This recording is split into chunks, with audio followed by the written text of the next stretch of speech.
RavenCast, episode 9. Today, we'll be exposing and going over the CIA covering up for various cults over the years. Nif can explain more on it, because since he's the one that gave me the idea for this topic. Go ahead. So, we're going to start off with the Majestic 12, which was a secret... it was a secret group of 12 individuals, all kind of deep into UFO investigations or like aerodynamics and stuff involving like Air Force type of stuff. Their whole progress, or like the whole premise of the program, was to discover and like basically research the UFO phenomenons that happen across the skies.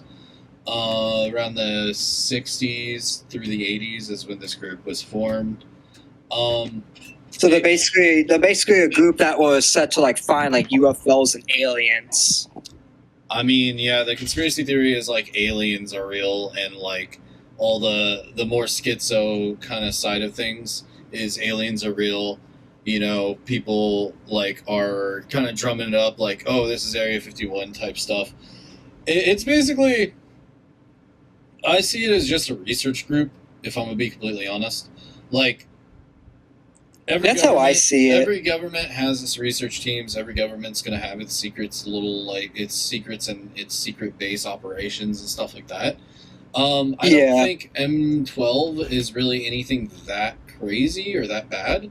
Compared to some of the other stuff we get into. Like, I got some stuff on here on this docket tonight that's going to be kind of more shocking and more of a... That's going to be crazy. Like, it's going to be insane. It's not going to be, like, unhinged. It's going to be more, like, kind of fucking sad, honestly. But, yeah. In terms of the M12, they were responsible for research towards UFO events, not natural phenomenons, and random occurrences that happen in like late night skies and stuff like that. Their whole premise was to understand technology that we apparently don't have, coming from like other, like some people are saying extraterrestrials, some people are saying like, oh, it's, you know, there's a lot of like black film and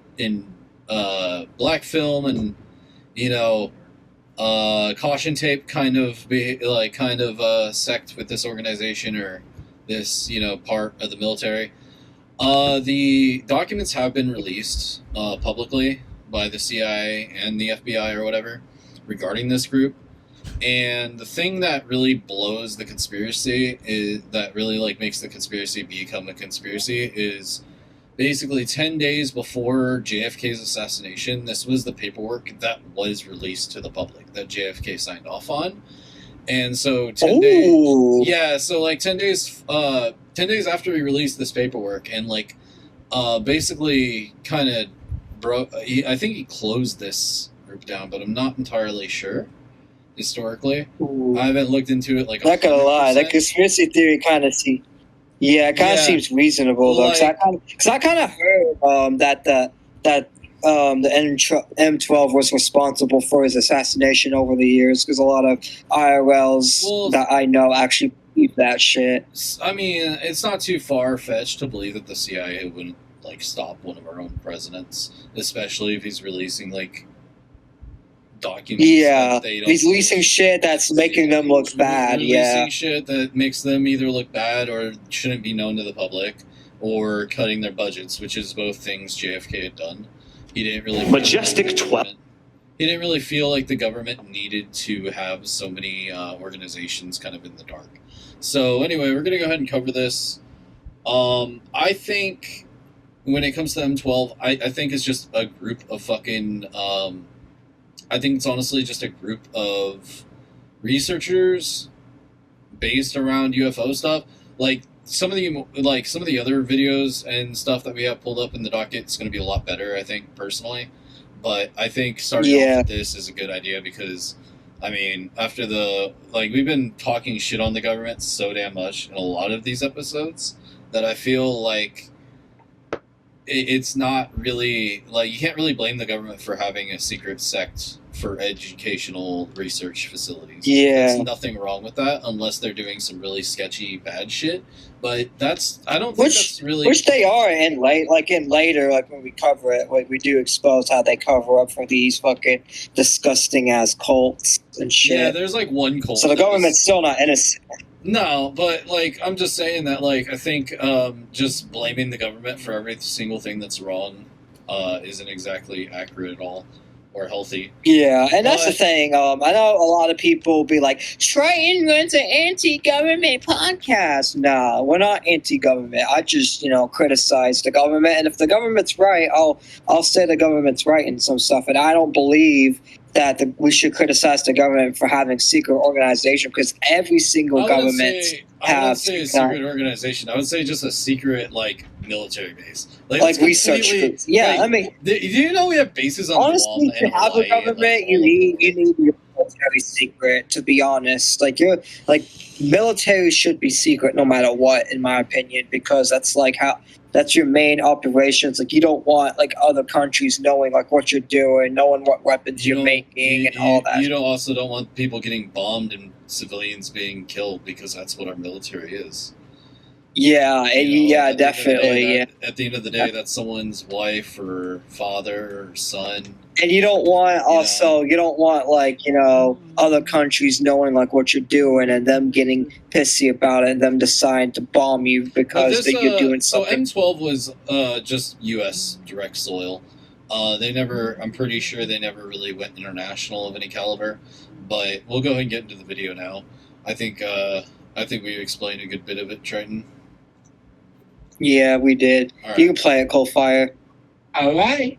Majestic 12, an organization said to be at the heart of some of the biggest conspiracies in the United States, from Roswell to the Kennedy assassination. But what is Majestic 12? Well, if you're super into alien conspiracy stuff, you'll have seen them crop up all over the place. Said to be a top secret organization consisting of scientists, military leaders, and government officials who investigate alien spacecraft. Some even say they not only have direct contact with extraterrestrials, but work with them as well. Being given access to their technology, in exchange, they cover up the aliens' presence on Earth while allowing them to study us. But that's a more outlandish version of if this is true, at the then core, though, they're said to at least have knowledge of people aliens, can contact and maybe aliens even work on reverse engineering their technology, doing alien autopsies on extraterrestrials that have crash landed on Earth, that sort of thing. This is basically what Bob Lazar was claiming to have seen while working at Area 51.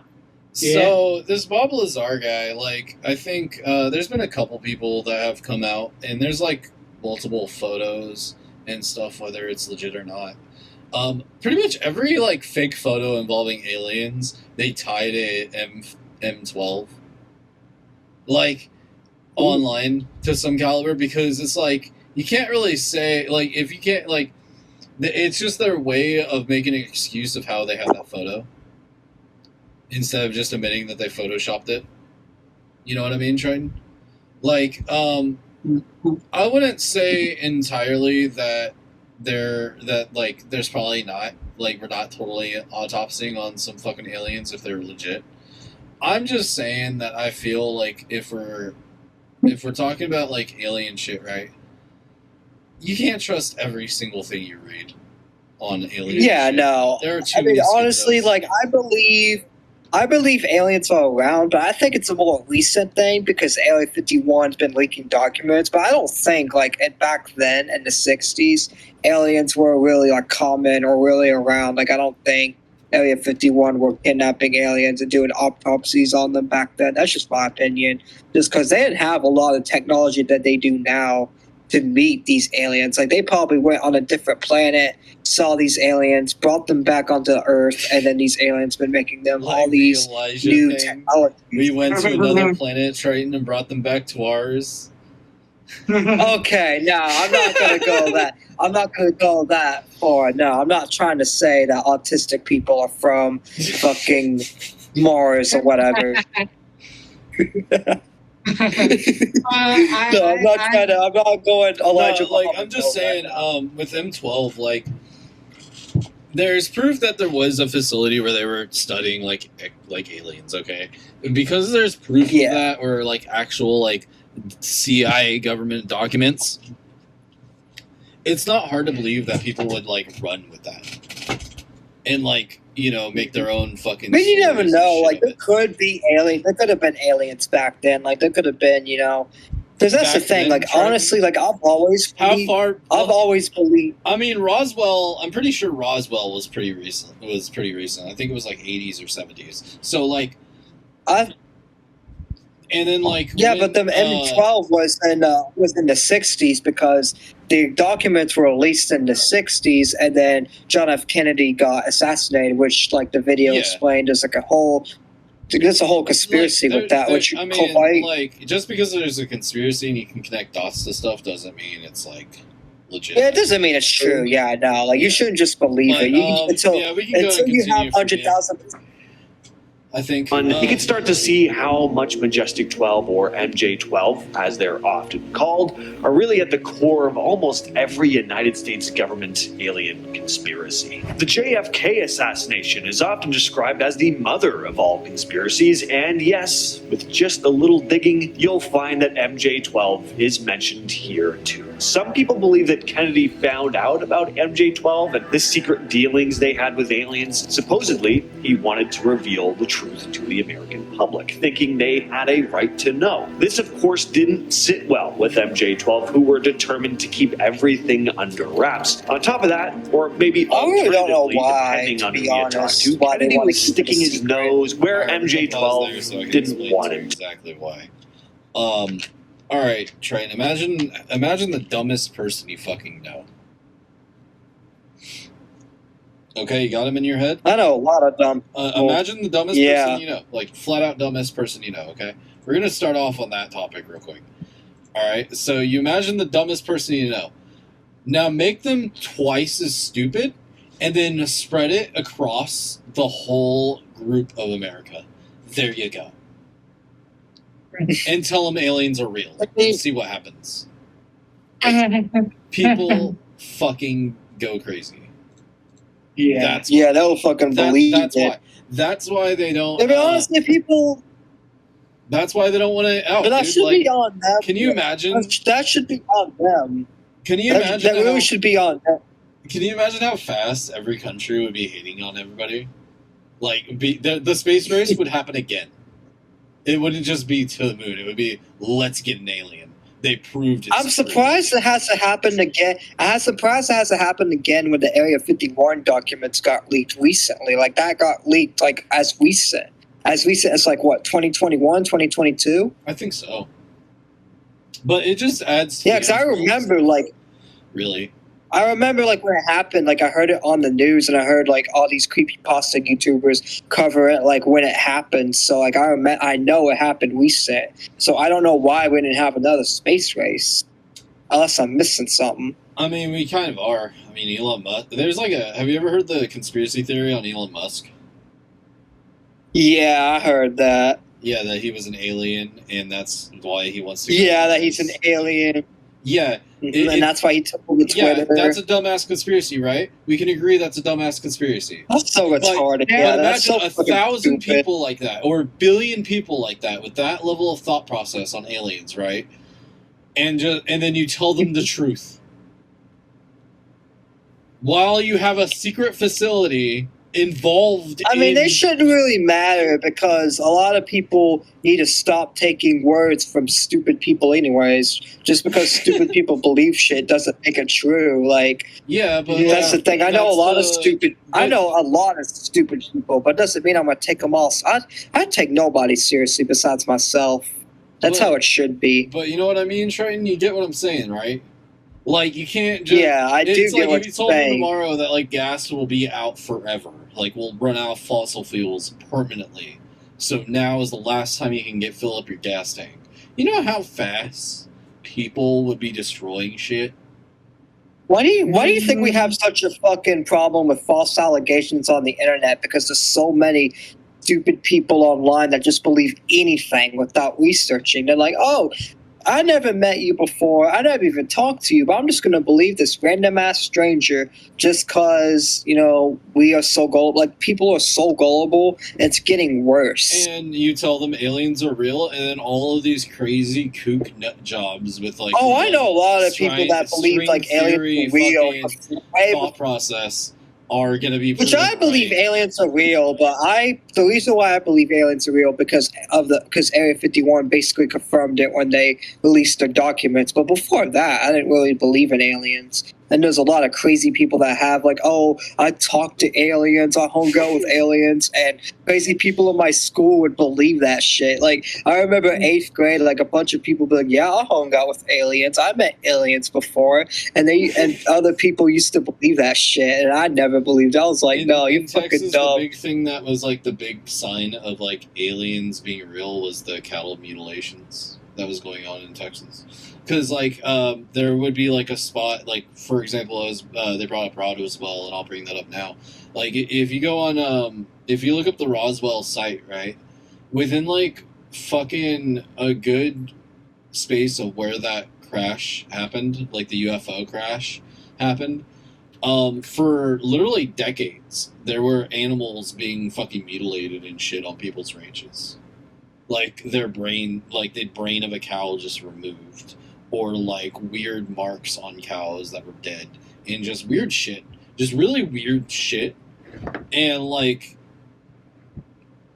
yeah. Like, that's the thing with Texas. Like, you had cattle mutilations whenever there was, like, any kind of alien conspiracy shit around the same kind of zone. Yeah, continue the video. All right. Trying to have the U.S. and the Soviets work together, but this would mean sharing sensitive information with them about UFOs, and MJ-12 didn't want that. One piece of evidence that fueled this theory is a document called the Burned Memo. This document surfaced in the 90s, and it's said to be a memo from an MJ-12 member ordering someone to essentially terminate Kennedy, using coded language, of course. The memo mentions Lancer, which was Kennedy's Secret Service code name. Now, another part of the theory involves a speech Kennedy gave at the United Nations in 1963, where he talked about the need for cooperation between the US and the Soviet Union, even suggesting they should work together in space exploration. So some believe this was a veiled reference that he was making for his desire to share UFO secrets with the world. There's also a memo that Kennedy sent to the CIA asking for a review of UFO files. He wanted to be debriefed on the unknowns, as he referred to them as in the memo. And what's very eerie is that this memo was dated just 10 days before he was killed. Yeah, so did MJ-12 see him as a threat to their secrecy and decided they needed to dispose of him? Now, how exactly did MJ-12 get started? Well, for that, we got to go all the way back to the Roswell incident. Just how many dots are we going to be connecting in this video? I told you, these guys are everywhere. So in July of 1947, something crashed near Roswell, New Mexico. The military first reported it as a flying disc, and this news spread like wildfire. But soon after, the story was changed. They claimed it was now just a weather balloon. So why this quick switch up? Was it really just a weather balloon, or was something else going on? Well, according to some, there was 100% something else going on. Of course they were. There are a lot of people who think the government was hiding something big. They suspected that the military had actually recovered an alien spacecraft and possibly even alien bodies from that crash site. This theory got stronger over the years as more people, including supposed whistleblowers, came forward with their own stories. MJ-12 is said to have spawned out of this Roswell incident, a secret group created by President Harry Truman. Don't be afraid. YouTube Premium. The story goes that the group was formed to manage and cover up all information about UFOs and extraterrestrials, particularly what was found at Roswell, and apparently they've been operating in the shadows ever since. But when did the rumors about MJ-12 begin? I mean, if they're so top secret, how did word about them start spreading in the first place? Well, the origins of the Majestic 12 conspiracy go back to the 80s. So in 1984, a UFO researcher named Jamie Shendere got an envelope in the mail with some film. Yep. Yeah. That dude looks crazy as shit. Yeah. This video is long, but basically, do you think we can go to the next thing in the docket?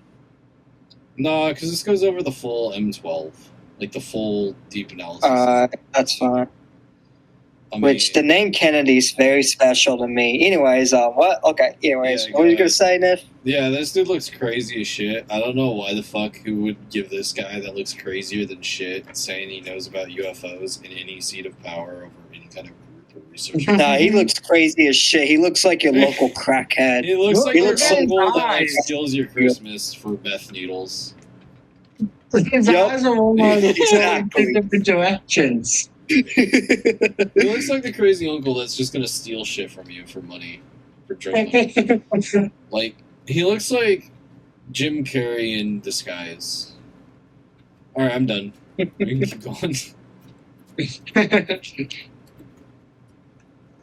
inside. When he developed the film, it apparently showed 8 pages of documents that looked like they were briefing papers for something called Operation Majestic 12. These papers described a secret group of 12 people, the names of scientists, military leaders, and government officials. More on them later. Then on May 31st, 1987, a British UFO researcher named Timothy Good claimed that he had documents from the 50s that revealed a secret You were committee just a called guy named Majestic Timothy 12. And these Good. documents apparently detailed everything I just outlined. This group was formed in Why is it all these, 1947 like, by an order from President I have Harry S. Truman. documents. The documents said the committee's job was to My cover up the crash of the alien spacecraft in Roswell in July of 47. So figure out how to use the alien technology they found and decide how the U.S. should deal with When extraterrestrial anyone dies, life there's in the always future. a Who shit are some of the big names that were said to be in Majestic 12, though? Vannevar Bush was a key figure during World War II. He was a brilliant engineer and inventor, probably most famous for his work on the infamous Manhattan Project. He also helped create the National Science Foundation and was an advisor to President Roosevelt and President Truman. His name shows up in the MJ-12 documents and was allegedly part of the organization. If MJ-12 is real, Bush's inclusion would make sense. I mean, he worked on the Manhattan Project. If he was helping to build a nuclear bomb, why wouldn't he be involved in top secret UFO research? James Forrestal was the first U.S. Secretary of Defense,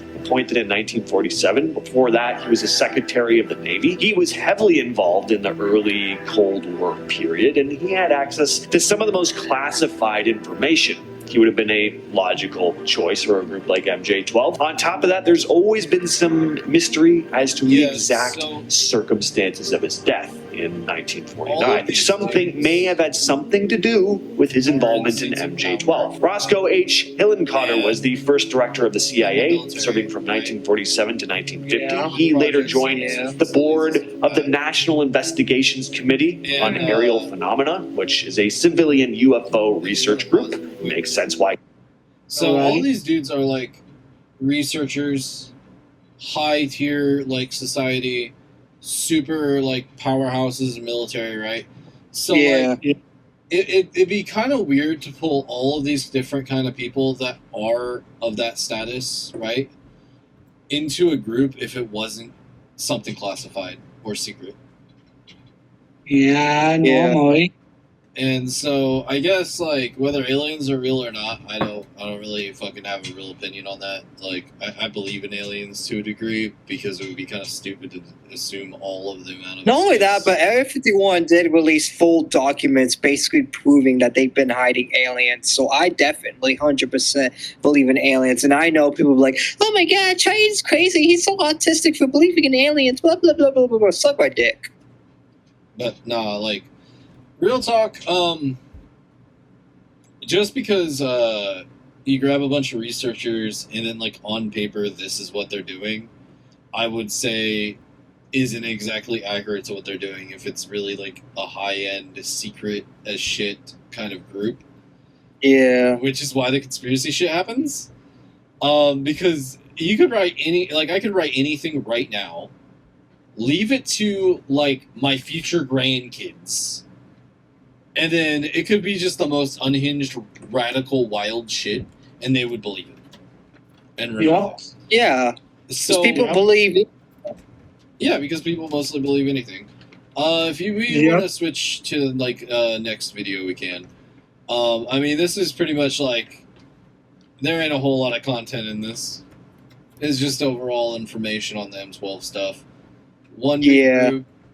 formed after Roswell. All of them, like, big boy officials, big important people, kind of planning for, like, some alien invasion that never came. There you go.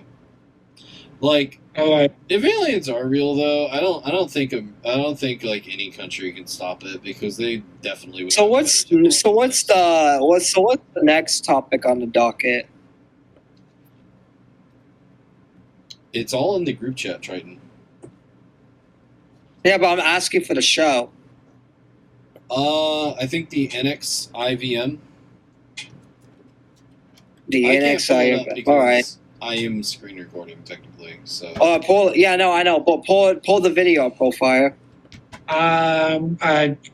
Is it for this one? Yeah, we can go on this one.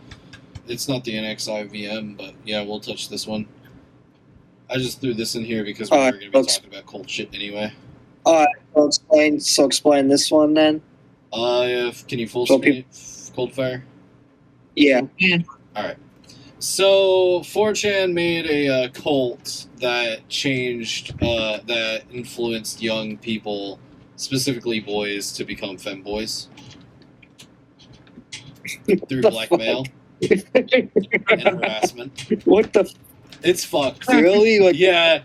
The main guy that was like leading this shit, one of the kids like blew his brains out. I feel like an old co-host AJ would join this because it's filled with femboys. He'd be like, "Oh my god, it's a cult for femboys." It's some unhinged shit. I'll be honest. Yeah, we can go and play it. Yeah, it's definitely unhinged. I wouldn't say it's like anything compared to what we just talked about. Like I said, we're taking deep dives into some fucking dark shit, and this is just one of the few on the docket tonight for the dark shit.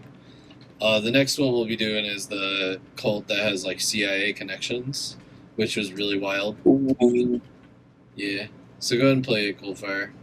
If you can't get a girlfriend, become the girlfriend. To most, this phrase is nothing more than a funny quip. However, one man's meme is another man's maxim. And in 2018, an individual on 4chan took this idea so seriously as to try to turn every self-loathing, lonely anon on the site into a cute femboy, even if it was against... Yeah, pause it right here. So yeah, that's what they did. They used to dox people, blackmail them, and then make them become femboys, and if they didn't, they would like leak out like really bad content about the person. And iFunny, this is the weirdest shit about all this.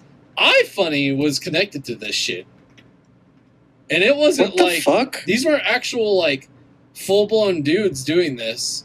They weren't targeting like full grown men. They were targeting kids, bro. Wow. What the fuck? Yeah. It was fucking bad. I remember when this shit like was happening and shit, I was like blown away by it. Shit's wild. I used to hear about shit that happened on 4chan like this, where like cults used to like blackmail kids and shit. I was always told to stay away from 4chan as a kid. Yeah, you should. Because there's a lot of fucked up individuals on 4chan, I'm not gonna lie. But the difference is like 4chan. I know so many people from 4chan, and they always told me, 4chan. I miss when 4chan pranks were like the pools closed because of AIDS. I miss when that was a joke. I miss when that was like the big prank. Now it's like getting to the degree of like. Funny. Now it's getting to the degree where it's just degenerate behavior. Just people going after people. Just an Ouroboros, basically. It's really not fun anymore. It's really fucked. But yeah, go ahead. It's their will. In the process, he turns the internet against him, starting a manhunt to dox him, track him down, and hold him accountable for his crimes. This is a story about incels, shills, sissification, grooming, and blackmail. This is the story of Reiko's trap harem. Fucking crazy. The dude ended up, I'm pretty sure the dude ended up getting like... And before we begin, I'd like to clarify that the purpose of this video is not to make any political statements or push an agenda, and the various viewpoints expressed by all individuals I'll be covering are not necessarily my own.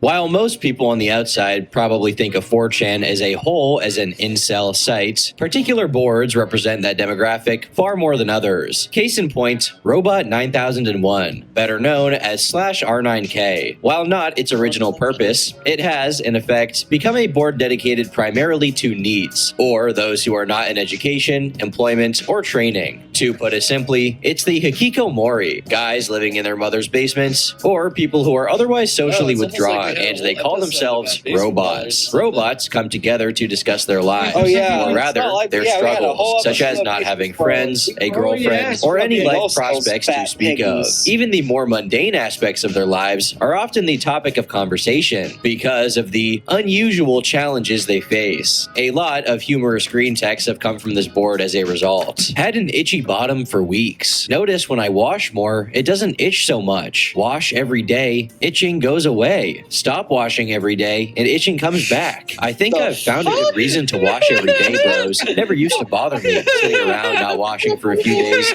but maybe it's age. What things have you learned about yourself lately, R9K? You people are absolutely disgusting. Local Anon discovers that hygiene has actual functions. B11, store all my Legos in the closet in a room that no one uses. One day, sister's friend comes over. She finds the Legos I've built and collected, destroys all of them. Find out about it after she leaves. Fall into a Great Depression. Quit Legos because of it. That bitch. You should find her and stalk her. Build a Lego hammer and beat her to death. I once pretended to have a psychotic episode and smashed a MacBook with a bat to keep my brother and his fiancée from stumbling across pictures I photoshopped of her giving birth to me. Of course, we can't forget all the notorious images of people's piss jugs and catastrophic-looking rooms from their absolutely demented lifestyles. But it's not all fun and games. As much as we like to joke about them, these situations take their toll on people. Robots are understandably desperate considering their living conditions,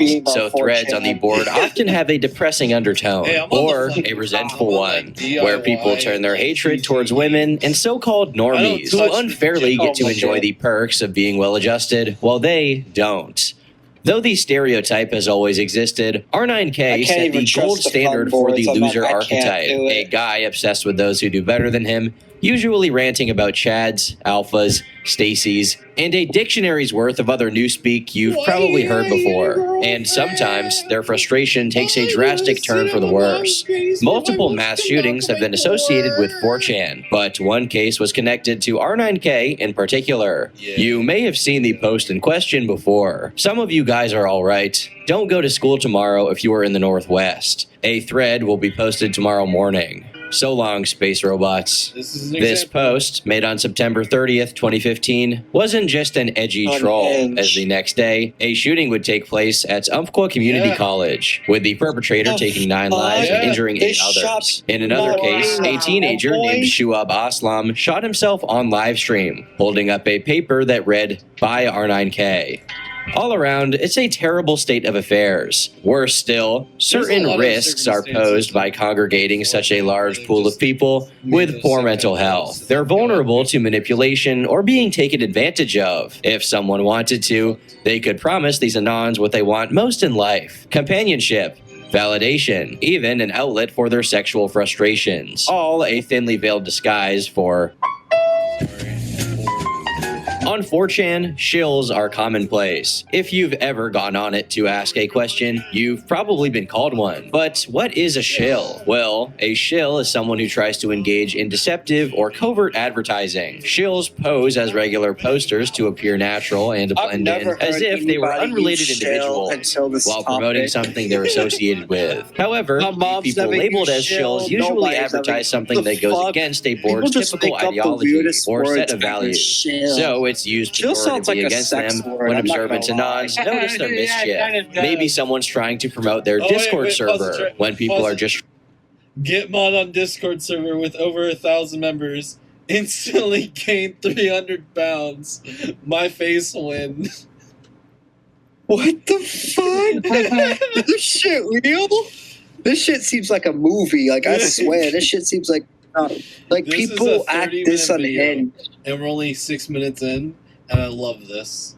That's why I picked this. Because, like, it's just such a fun little speck of culture to know that there's like a group, like there's all across America and the world. There's like people just on boards, just talking about some crazy shit.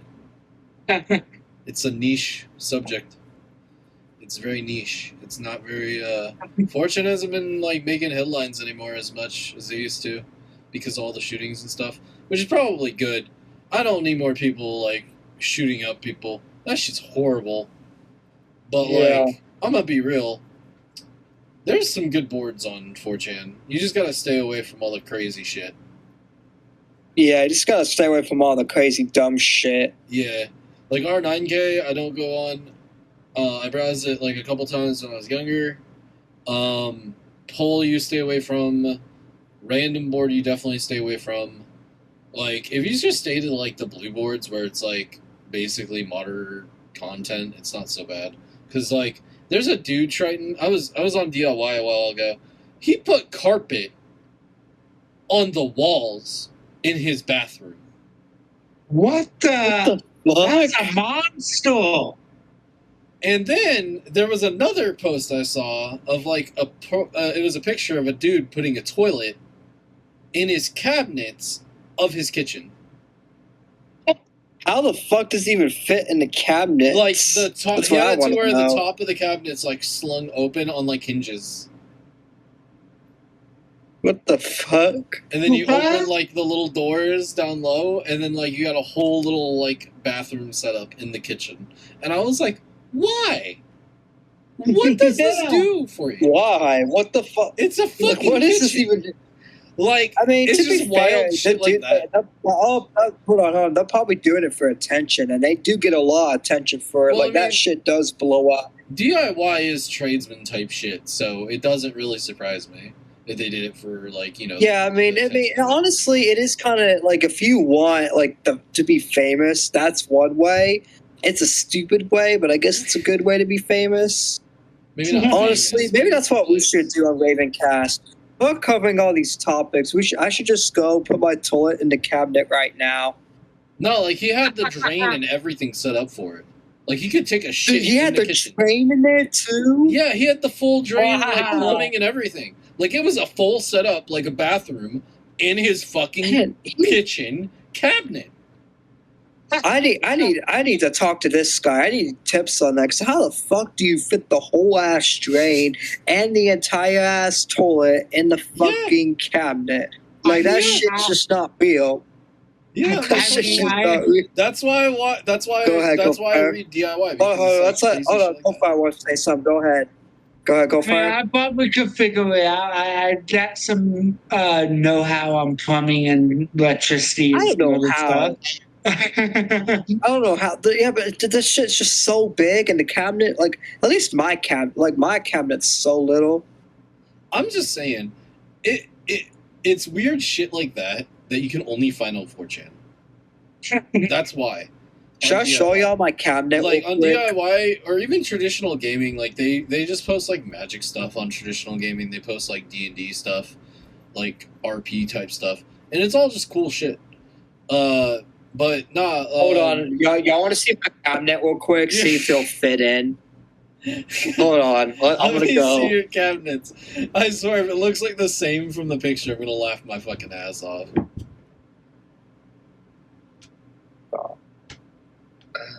I got it. Come on, Triton. We got like 30 minutes, like, more of this fucking video. Did my toilet It's fit in already here? almost midnight.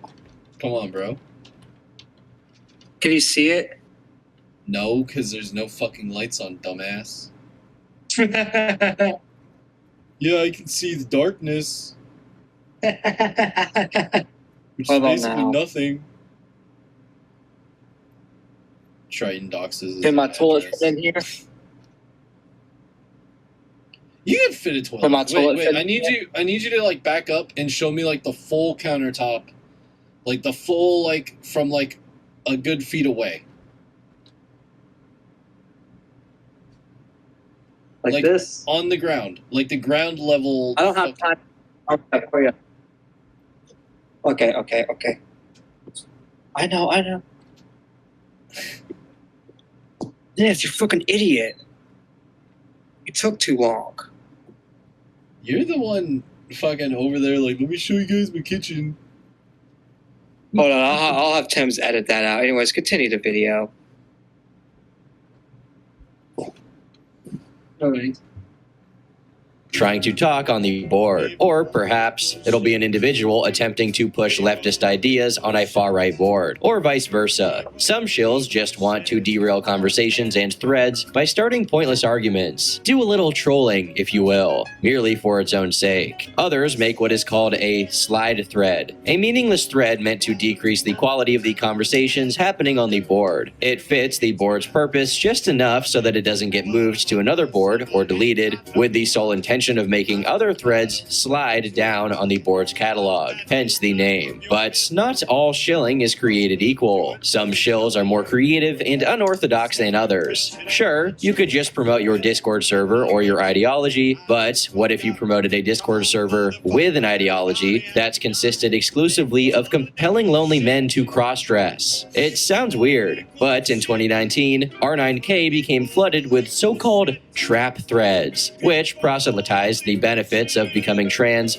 or just cross-dressing and being a femboy. Let's be clear here. We're not talking about the trans threads on a board like LGBT, for example, which serve as a forum for trans people to vent and share information. The threads on R9K were attempting to market the transition to lowlifes and outcasts by pandering to their insecurities. If intrusive gay thoughts were ever a thing, these certainly read like them. So why haven't you become a cute girl yet, Anon? It's so easy to do. HRT is actually ridiculously cheap. Already looking pretty feminine just from some light exercise and a decent diet. Time to leave the male gender behind. He hasn't taken the trap pill yet. Why do you want to be lonely? So why haven't you taken the pink pill yet, Anon? It's extremely cheap and easy to get.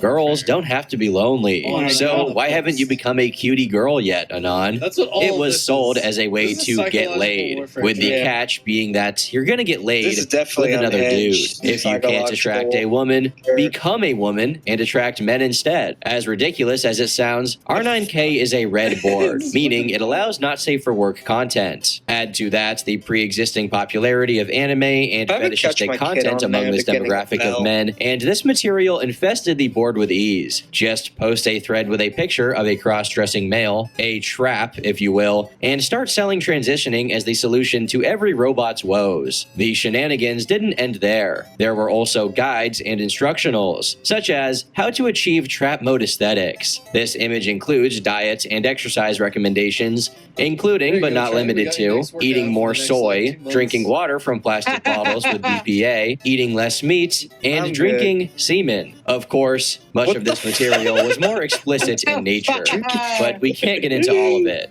Now, a lot of people were not happy about this. Blackmail You can them see them in the is- replies to these threads, being annoyed by the incessant posting of topics which they were at best uninterested in, and at worst, repulsed by and ideologically opposed to. R9K is a board for original content, same threads day in, day out. I mean, the board has clearly failed to do its job, so just delete it already. You're all going to get tired of spamming this, and everyone's going to go back to posting. But who was behind such a ridiculous effort, and why? Was it completely organic, or was someone trying to There was convince probably a presumably hive mind straight men to doing this become shit. gay? And like how a could that group of even like work? 50 or 60 Were people Anons all suddenly doing this shit. discovering their true sexuality en masse? Yeah, Was this a definitely. sinisterly orchestrated plot, or just a troll of some sorts to make the If it was board so one dude flooded with homoerotic material doing as to make it this, I unusable would for be the average amazed. denizen? I don't Whatever think it the was one case dude. was, I don't robots think were getting so. fed up. They wanted impossible. answers, and answers they would soon get. Yeah, it's just this is very a tough unlike. It's definitely a choice, group of but I can't people. go like this. I'll give up my sword. It was suspected for a while that this was a coordinated effort organized in Discord servers to overrun the board. Later, in March 2018, these suspicions would be confirmed. A tidal wave of information would emerge over just a few days, exposing what had been brewing for the past several months. The exact order in which the leaks were made is unclear, since this disorganized investigation took place on 4chan. But one of the first iterations of the story as we now know it was made on March 24th, 2018. An anonymous user posted the following. Reminder that redacteds have been on a campaign to psychologically brainwash young and vulnerable males. Attached to this post was a screenshot of Discord messages sent by a user named Reiko. They're talking to someone else named Haruka, saying, "First victim of the night. I won't rest until every sissy boy on R9K has started HRT, or at the very least cross-dresses less jeans in the world and more traps for me." Attached to Reiko's message was an image of someone responding to him on 4chan saying, "Thanks, Anon. I'll think about it more seriously," presumably referring to the prospect of transitioning. Either this screenshot was a fabrication, or there was indeed someone trying to push cross-dressing on R9K to satisfy their fetish. As more screenshots of Reiko leaked, the internet would soon find out that it was the latter. Another image was posted of Reiko listing all of the threads he started on R9K. Why haven't you transitioned yet, Anon? You won't have to be lonely anymore. What's stopping you from becoming the girlfriend? When will you take the trap pill, Anon? I decided to become a trap a few years ago, and now I stopped being a hikikomori and am enjoying life to the fullest. These are all of our current threads. Again, he was discussing this with Haruka, who said, "They are onto us." In that same screenshot, Reiko says, "lol," laughing at the following angry response to his shilling. 3 of these threads are up right now, asking the same thing in the catalog. You are a predator, and I hope no joy ever comes to your life. You motherfucker. You can psyop your shit at pole or soch, but to push your sick fish on these lonely, depressed robots personally disgusts me. The third screenshot takes place in a channel called #TrapShill, suggesting that they dedicated a whole server to these activities. Reiko discusses how their operation is going with another user named Sorion. Really, it's unbelievable how they think it's just us. It's so dumb how they haven't figured out that there are loads of people I've got just to shill. So, Ray, how do you want to switch up the trap threads to avoid being filtered? Reiko: yes, we should do that. It's not very difficult to get past filters, to be honest. Just put random spaces, misspell things, etc., etc. Sorion: true. Really, R9K is so dumb, they'd probably suspect us of making it so our trap threads don't get filtered. Though I'm still wondering about the loyalty of the people I've hired. Reiko: I mean, you're paying them to do such an easy thing. I don't see why anyone would go against us and f that up.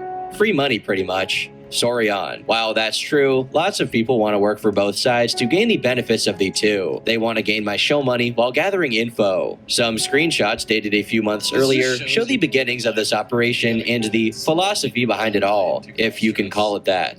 Reiko: want to join my harem Discord? You can help convince the femboys and traps there to take HRT. Screen cap everything the non-believers say. We'll have the last laugh. Haruka: yes, this operation will be kicked into overdrive once I get enough money to pay shills to tell people to transition. Then we will create a world where everyone gets laid. A paradise. Reiko: tears of joy. And play it back like a quick second for that screenshot.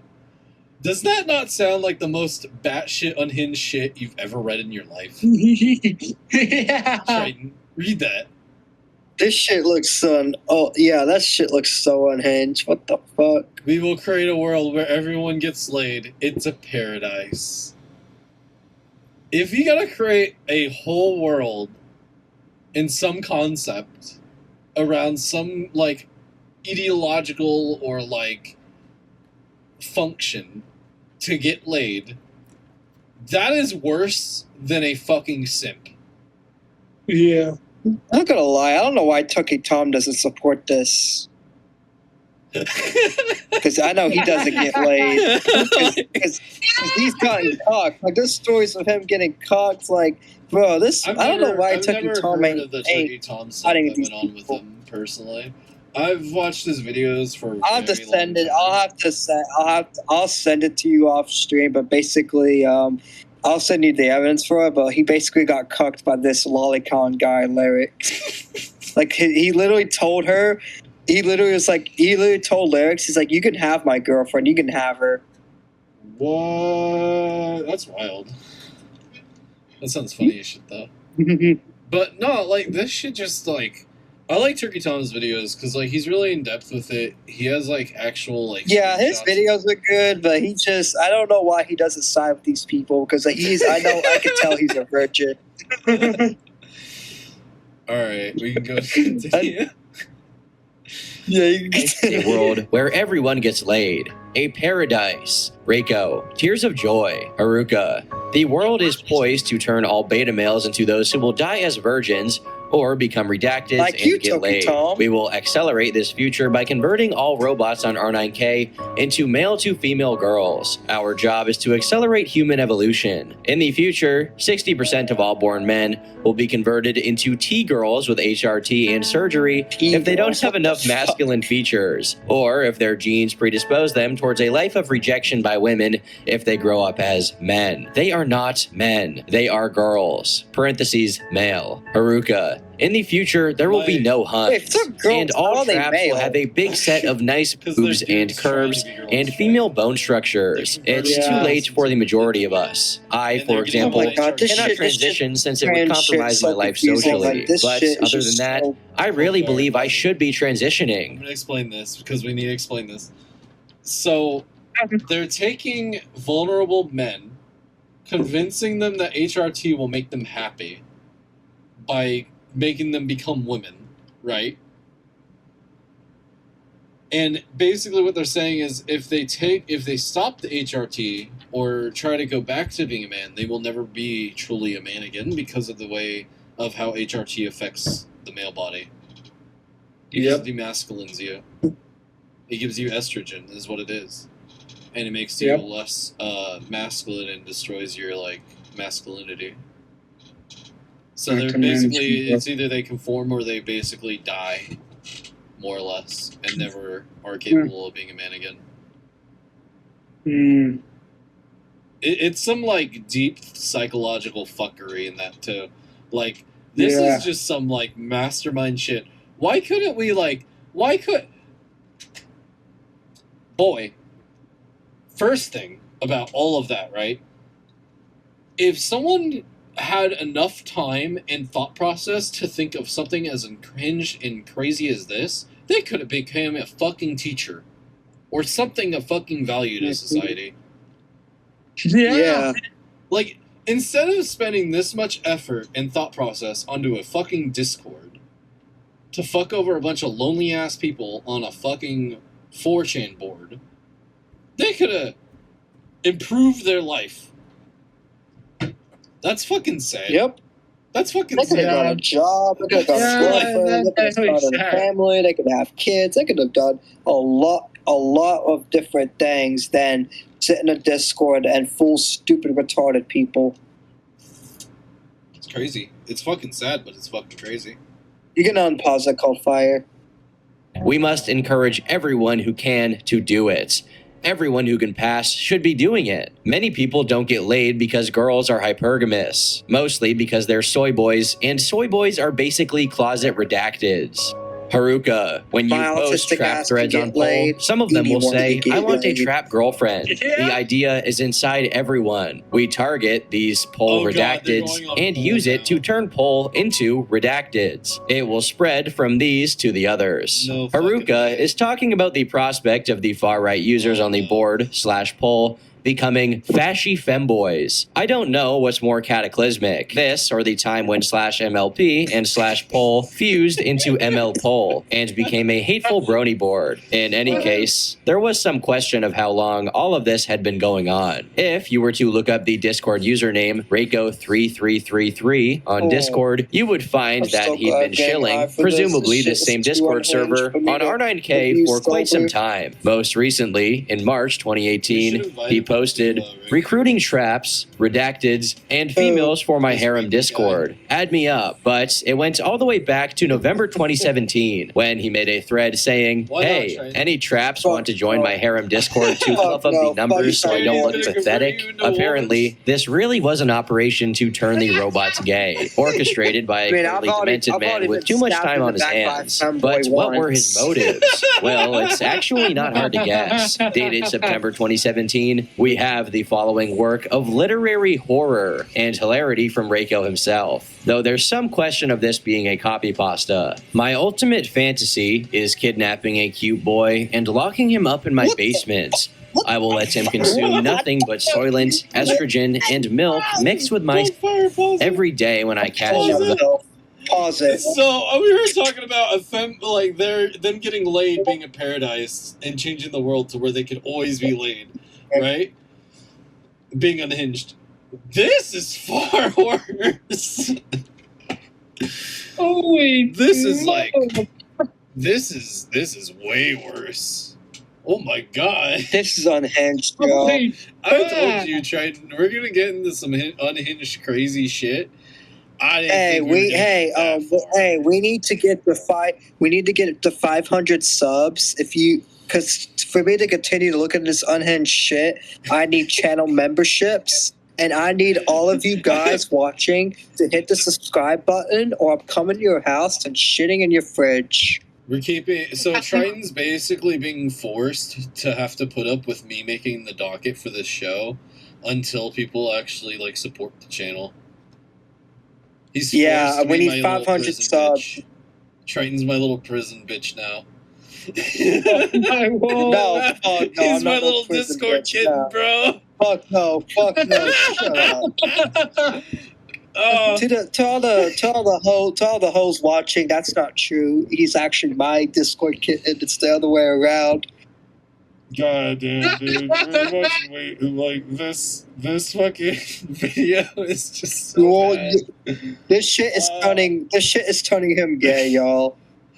This shit's kind of turning me It's gay alright, too. Like I need this shit. Triton, I already got your HRT on order for you. Don't worry about it, bud. You're gonna be the prettiest little girl we've ever seen in our lives. You'll be the prettiest Discord. Hey, yo, you said little. You said little. Oh my god, you must be a pedophile. You're gonna be Hey, a make Slug Discord. a video. No, Triton. I'm gonna make you such a great Discord kitten. Slug's gonna invite you back. He's gonna accept you with open arms. Probably get hard too. He'll give you a hug. And Anyways, unpause that shit. we need to just keep watching this. Unpause it. We need to just keep watching About to sleep. All right, let's keep going.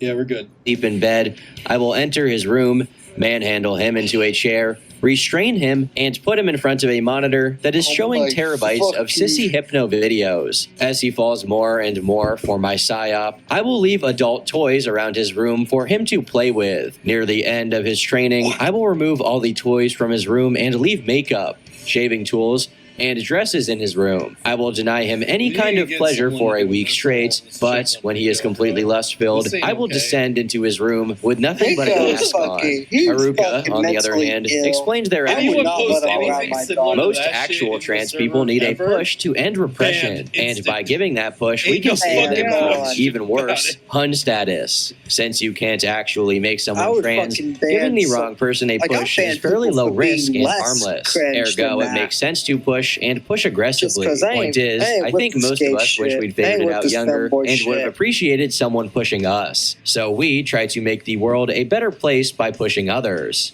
But the most No, you don't. You insane make a and world a anime worse villainous place by explanation of having all me came from a listen to user your on the cringe server right named now. Malfian. This same guy seemed to believe he was a wizard, which honestly is on brand. Alright, go ahead. No, I Why'd was you trying fucking pause I it? was trying to listen to the fucking video. That's all I'm trying Oh, to show. And with the message that follows. Those who find me often ask, will the spam stop? And what will it take for this to end? And I have an answer. The spam will never stop as long as normies infest my board. I've been here 10 years, and I intend to be here 10 years longer. The changes I see are ones of calcification and drifting towards the This shit's normalcy still of going on. Google, YouTube, etc., where everything is sanitized doing and this? frozen in time. I do not care one way or the other about the current zeitgeist of I don't wanna find transgenderism, just like I did not care But I back in kinda do. 2014 about cuckoldry or Gamergate. If What they will are, be that made means they'll clear, watch this however, video and is try that to if flag you it, decide to "Look visit at these this guys being ancestral land of filth transphobic and and against decay, that you femboys. will How not leave dare they? unchanged. You They- shall people. become something that you once hated, and forevermore shit if shall you someone's be that trans. twisted and horrid Like, I don't give a thing. shit if No, someone's I do trans, not care femboy, for whatever. simply victory Also, I over this feel like invasion, that's I shall see minds Hey, warped Zako, and bodies Zako, if you're mutated watching into this- purposeless forms Zako, by if the you're watching changer of this, you're ways. welcome on the With show the to consent of debate. those weak-willed enough to heed the sirens' I'm calls, cool I fill the board with. There with is no victory over everyone the across the chaos we fucking presently represent, but there When- is when you victory force over that the shit on souls people, and minds is of where the the line visitors is. and the casual users the of the idea of board. That's I my will not line. stop Better until every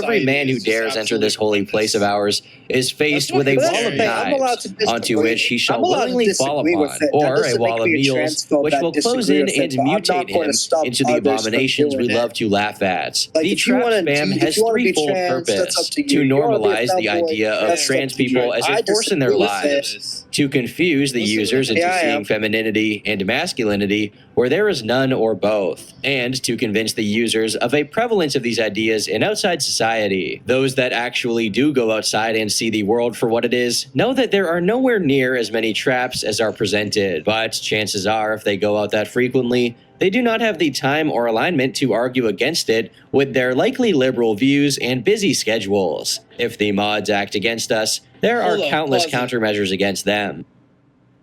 They literally said they're not going to argue against it with their likely liberal views and busy schedules. Are these people literally taking... Are these people that are pushing femininity and, like, HRT shit onto young men crying about liberalism? Sounds like it. What the fuck? You would think these people would be liberals. My thought process is just spiraling right now. I can't think straight on this shit.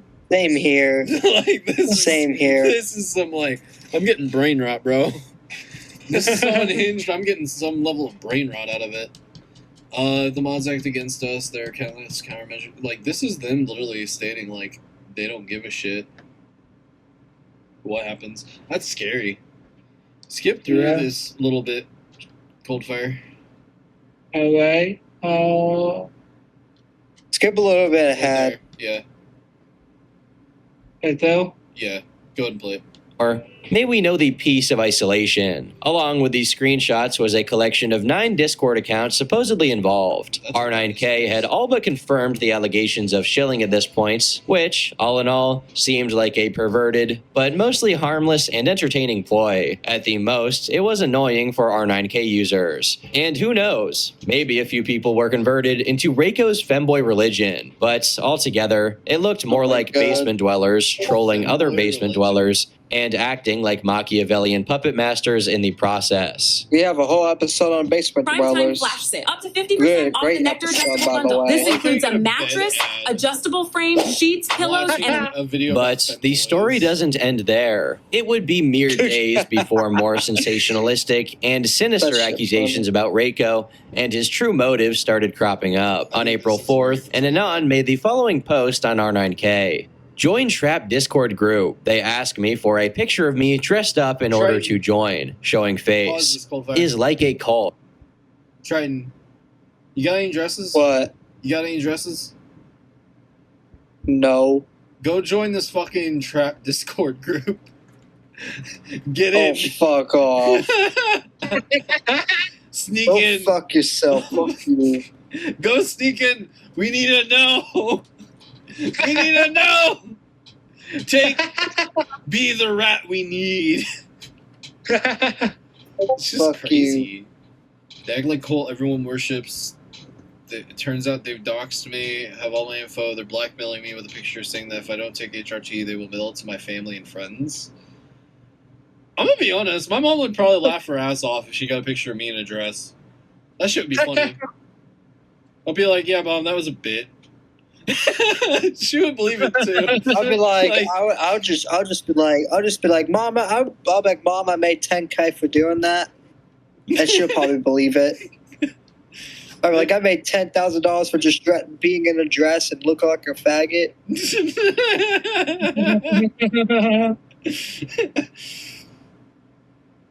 Oh my god! All right, we can continue.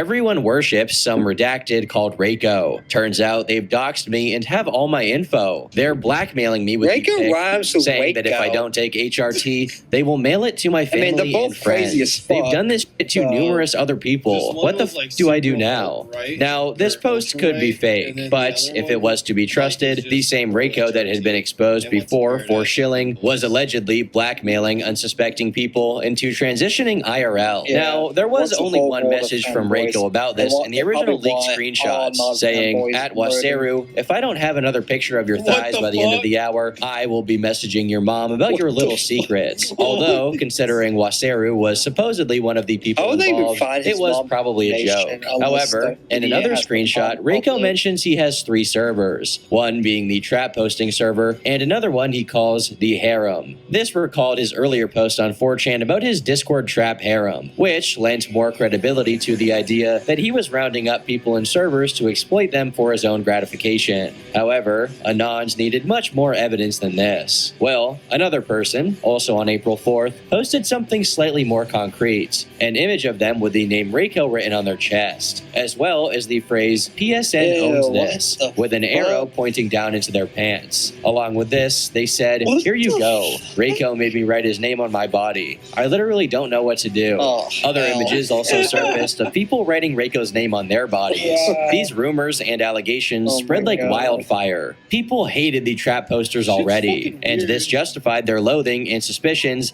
that these people were unhinged creeps. Plenty Wow. of threads were started on R9K to discuss, let's pause it real investigate, quick. and And I get hated on for not wanting my kid ever on Discord.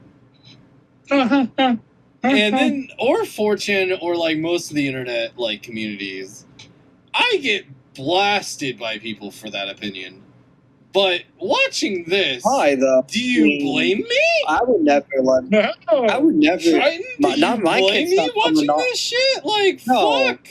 No, my kid's not coming on until 13 years old. Like, fuck. I'm He's gonna be sorry. 13 They're not and having even Instagram. calling everyone like just rats and snakes. Even though we've been. I don't know if he would be. You'd be telling him. I don't know if I would let him in Raven Cave, but not gonna lie. And the great Civil War of RH. And then No, I'm not and I'd gonna be lie. like, wait, I which think. one? There's too I many. think those guys would groom my kid. I'm not gonna lie. I think those guys would try to groom my kid. Oh my god, you called us a pedophile, even though we called you a pedophile for the last 2 weeks. Anyway, let's continue. collate info about the subject. Anons made videos and posts on other sites to summarize and further propagate the story about Reiko and his harem. Guy called Reiko and his pals gain the trust of boys with physical insecurities and get them to dress up in girly clothes and send pictures. Once these people have been doxxed, they are blackmailed to take HRT, or else their pictures will be sent to friends and family. We all have friends, family, and colleagues who browse R9K, an image board for young lonely lads, to talk about despair and cry everywhere. But they are at horrendous risk from scammers. Yes, that's right. These furiously fetishing fiends are seeking vulnerable R9K bots to turn them into their little sissy boy slaves, using all sorts of emotional manipulation, threats, and docs. They're turning the freaking robots gay. It's developing. It's happening. Bussygate 2018. The theory was that Reiko and his gang had chosen to conduct this psyop on R9K because the men there had a lot of pent-up desire, and they just wanted some kind of intimate interaction or validation, no matter what it was. What were you saying about robots, Triton? I thought robots would be asexual. Okay. Hold up. I'm going to take a sip of my tea, then we're going to dive into that. Oh my god. Okay. The robot thing is a title, more or less. Not actual, like, identifying or anything like that. They call themselves robots because they don't eat, they don't sleep, they don't have, like, a life. Their whole existence is being a meat. Oh, I see. Yeah. So, like, that's why they call themselves robots. But they really, like, deep down want a life. They really want, like, a girlfriend or, like, a wife and, like, kids and stuff. But because they don't focus on themselves and they don't care about their real life, like, existence or taking care of themselves, like the fucking hygiene post about the guy having itchies. Yeah. That's where the robot thing comes from. It's not because they're actually like fucking asexual or whatever. No, most of those dudes are actually pretty straight, I think. I don't know. I would assume, but who the fuck knows? Like, yeah. But that's where the robot thing came from. You can continue. It was. It didn't matter if they had to get that validation by cross-dressing, and it didn't matter if it was coming from a guy like Reiko. Internet sleuths dug up Reiko's other accounts to find any other details about the man that could potentially dox him. He had a Twitch account, a profile on Steam, and a YouTube channel. Oh, look. How to draw an anime trap. Yeah, I'd say that sounds about right. People were already far into the land of speculation at this point, which ties back to the case of Shuab Aslam and his death. He took his life just a few weeks before, in March 2018. So people tried to connect his death to Reiko. Remember that boy who skull-capped himself the other week? Apparently, he was caught up in it. While it was during the same period, and he was on R9K, there's no evidence of a connection other than that, and it ended up being nothing more than a rumor that spread solely because people kept repeating it. However, if true, it would explain why he did it, since, as his name indicates, he was either from a Muslim family or a Muslim country, and cross-dressing would be frowned upon to say the least. However, until then, there was no solid proof that Reiko had been blackmailing anyone. Running a sissy hypno psyop? Sure. But coaxing people into taking HRT, threatening to dox them, forcing them to write his name on themselves as opposed to them doing it willingly? There wasn't much of anything to back those allegations up. Well, until the following thread was made. Hello, I have proof of blackmail. My friend Yozam was caught up in the Reiko drama. They tried forcing him to take HRT and post pics or they would dox him. He was smart enough not to and tried to retaliate. Here's the logs. Please do not let Reiko do this to you. Linked in the thread were Discord logs. The logs themselves, however, tell a bit of a different story. Reiko was indeed trying to pay someone to get the dox of this individual, whoever he was. But apparently... doing it, though? You're really asking if blackmail is legal, Triton. Okay. No, I know it's illegal, but I'm just asking for a show. All right. So first off, doxing anybody is completely illegal by default. Okay, that's the first carrot on. Well, that's not what small commentary thinks. They think you can just dox people and get away with it. Yeah, that's stupid. I mean, public information is public information, right? But, like, this dude was using that, like, he was doxing people, getting their information, and then using pictures and, like, using the, like, threatening to send shit to the families. Right? Kind of their own fault for ever sending the fucker pictures, to be honest. But, like, if they've already doxed you and, like, are threatening to do something, I don't know. It's weird. It's definitely a weird situation. But, yeah, all of it's illegal. Everything they're doing is illegal as fuck. Like, by far. Not the They need to lock them away and throw the key away. Like, the doxing's the lower side of everything he's been doing. Blackmail is worse. Yeah. The blackmail by far Yeah, the blackmail is 100,000% worse. But, like, forcing HRT, that's just genuinely horrible. Like, you shouldn't be forcing anybody to do anything. Shit's fucked. Like, it's fucked all across the whole board, bro. But, yeah, we're trying to dox a guy that's trying to swat me. Yeah, I wonder why you're getting swatted, bud. I wonder why. It's not like you're I wonder why you're getting swatted. I don't know. I'm forcing people to take HRV, but I don't know why I'm getting swatted. I just want to make a perfect femboy society. Yeah, okay. I just wanted femboy society, man. I just want femboy what this motherfucker needed to do, instead of doing any of this shit, was go talk to a therapist. That's what this motherfucker needed to do. Like, more people. Nah, because then he'll think that. He's kind of like our friend Kenneth Copeland. The demons are going to take me away from the femboys. The demons are the straight people in this guy's mind, bro. Yeah, exactly. The demons are the police when they knock on his door and arrest him for blackmailing children. Yep. You can go ahead and continue it, Fire. It was because Yozam had tried to swat Reiko. Now, even if that were the case, it could be retaliation against Reiko for attempting to force him to take HRT. And even if this Yozam guy made a SWAT attempt, it wouldn't necessarily justify Reiko trying to dox him. Yozam, they tried doxing me. Anon. Was that before or after you tried to swat him? Yozam, after I provoked him. He also posted some not very legal things, which drew the ire of Haruka. Anon. So basically, how did you find out about this stuff? I heard they were paying you to post threads, but you went turncoats. Yozam, what? That's a myth. Haruka and Reiko hate me. Reiko hates me because I wanted to swat him. Haruka hates me because I posted some not very legal things and I'm friends with a scammer.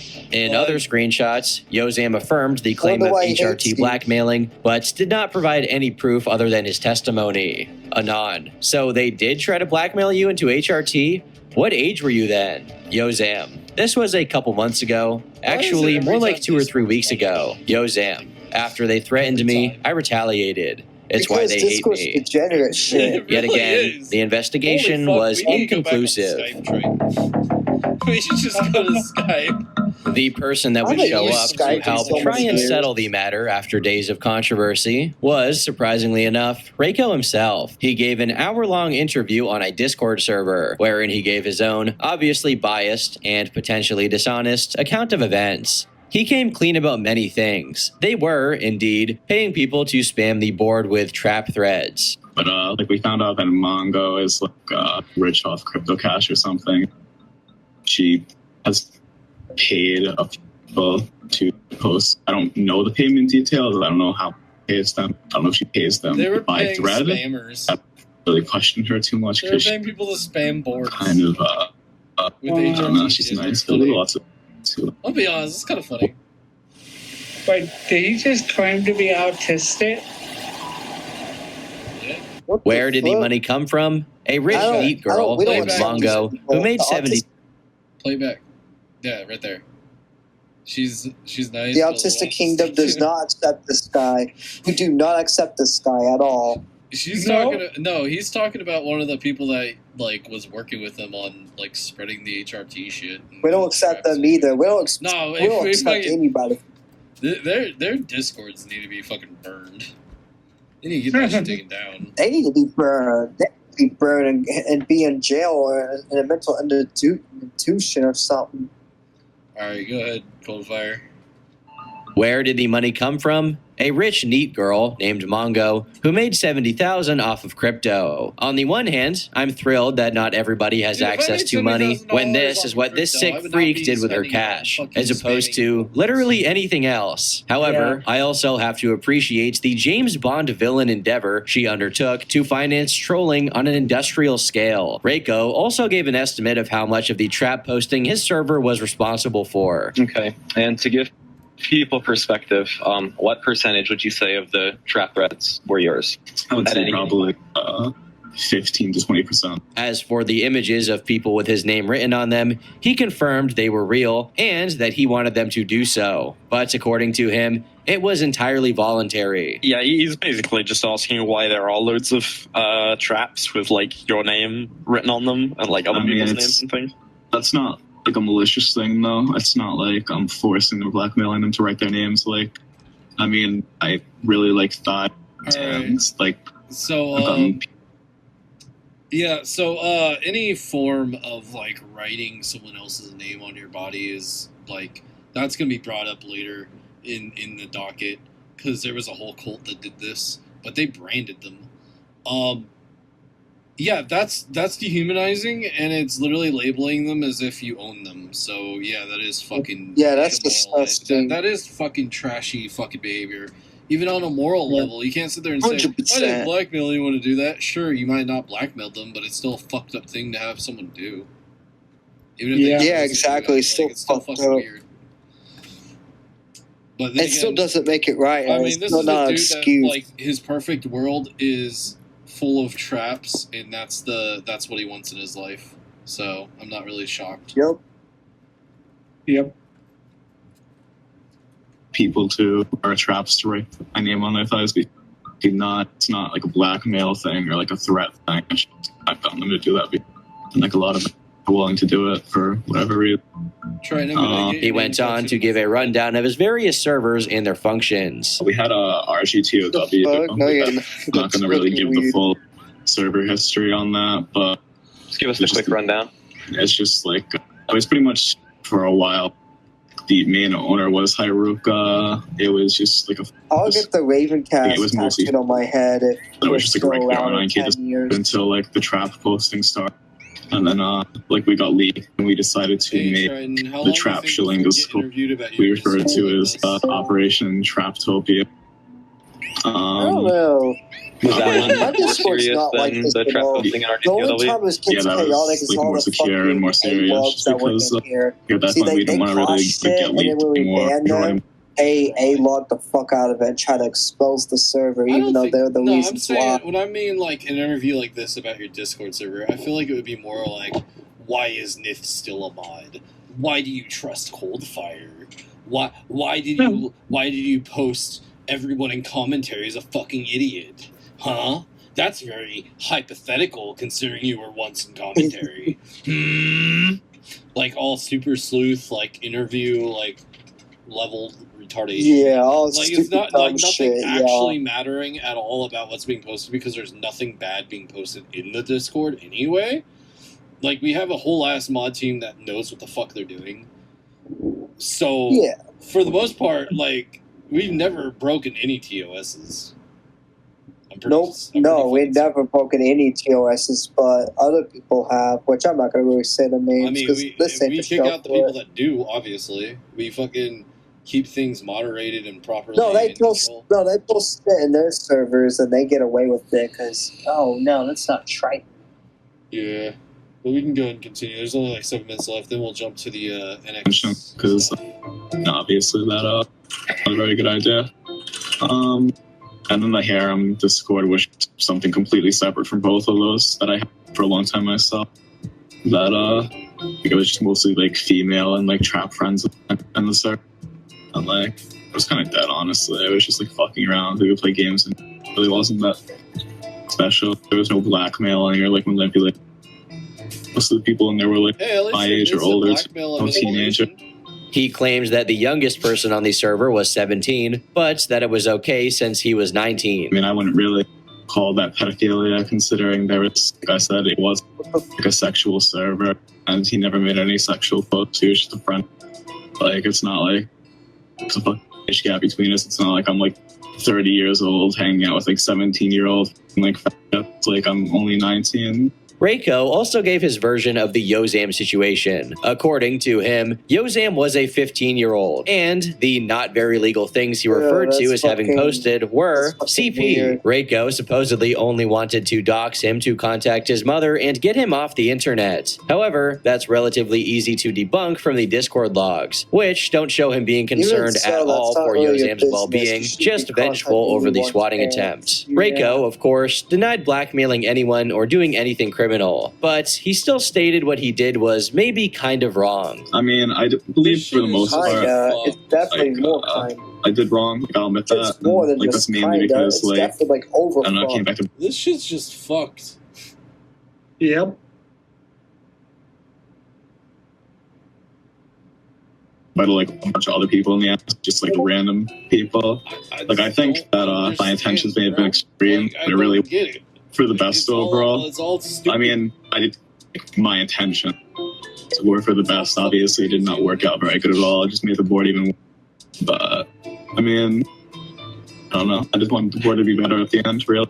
Just a little oopsie, right? All in all, it came off as pretty convincing. He denied some stuff, but he also confessed to other counts. And it seems like a believable story, that he was indeed a shill, but people fabricated the worst stuff about him to take him down. Or maybe not. The following screenshots from Reiko's server leaked. Reiko, bullshit level 100 right now. Hee hee. Renee, lol, yeah, they're buying it. Reiko was lying through his teeth for the entire duration of the interview. When the people in the server found out someone had leaked Reiko's confession, they started freaking out, saying, "Reiko, he leaked you saying that you lied about everything." Once Reiko found out, his reaction was what you'd expect. Okay, well, I'm legit screwed. Like, this actually really screwed me. He linked a thread on R9K about how the blackmailing was real and said, "These leaks legit killed it. Like, it's completely lost." To some, this affirmed that he had indeed been blackmailing people the whole time, and he was having a mental breakdown, realizing now that his lying had been exposed. "I'll be homeless. I have no family. If I get swatted, unironically, I think I'm going to pretend to reach for a gun." There was no proof of blackmailing at that point other than him saying that he lied, which could have pertained to any of the numerous claims he made in the interview. To many Anons, this reaction is what ended up sealing his fate and entirely exposing him. However, another attempt was made at a cover-up by Reiko's associates in an article by the Daily Dot. They admitted to doing trap shilling, of course, but the blackmailing was the real issue at hand. One person from the server confirmed the accusations, while another denied them. They also claimed, as Reiko had, that the people with Reiko's name written on their bodies were just Reiko's friends. However, at this point, it didn't matter how convincing a cover-up you could put together. People were already wise to Reiko and his associates' antics, and weren't open to reconsideration. There are plenty of different angles to take on this situation. This whole story is dubious from the get-go because it's documented almost exclusively through Discord messages and Reddit threads. These could easily be falsified by anyone with a moderate aptitude in Photoshop. It's still unlikely that everything that went down was fake, but that fact certainly casts doubt on nearly every aspect of the incident overall. One possibility is that all of the allegations were true. Reiko was blackmailing people into transitioning by threatening to dox them and share whatever images he had already obtained of them. Evidence in this corner are those who claimed he did so, as well as his own admission that he 100% lied in the interview, and his freakout when he thought people had confirmed the blackmailing allegations. Another option is that Reiko wasn't blackmailing anyone. Other people started that rumor. For example, people who were sick of the trap threads and created a conspiracy to shut the whole trend down. However, why would he say he lied in the interview? Still, another possibility is that Reiko himself was the one to start the rumor to make himself look like an anime villain. Although, how much 4D chess can we expect of a robot that's so dysfunctional? He spent the good part of a year trying to make random strangers on the internet cross-dress. Maybe he could have wanted to create a drama or controversy to get himself recorded in the annals of internet history. Perhaps he was the one who made the post starting the rumor, the one who posted the pics of people with his name written on them, and maybe he even faked his confession to having lied to implicate himself, and in some way saw all of that as beneficial. He would have to be off his rocker for the last option to be the case, but hey, no one can know for sure. The last leaked message from the servers.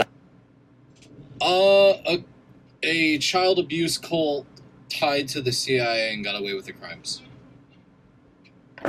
Because they paid off the CIA. No, because the CIA was involved in it. Alright, you can continue the video. Your own government raped kids, Triton. How does that make you feel? I'm moving out. Fuck this government. Like, I wish I could move out. I really Go can. ahead, And I'm Trevor. like, you know, go especially ahead, if war Coldfire. gets like that. This video is brought to you by Hunt a Killer. With spooky season quickly approaching, now is the time for horror movies, TV shows, and of course, games. Come on now. But if you start your first minute.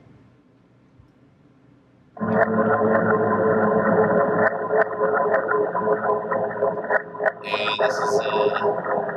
this is the deep dive, Triton. You thought that shit was worse. This is gonna make you feel sick to your stomach. Your only chance to evacuate is to leave with us.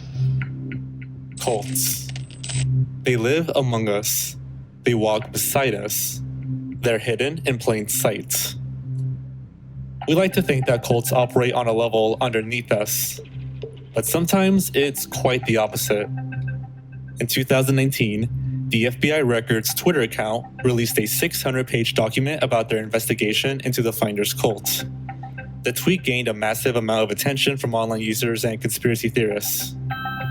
Maybe you've heard about this mysterious group from around the internet.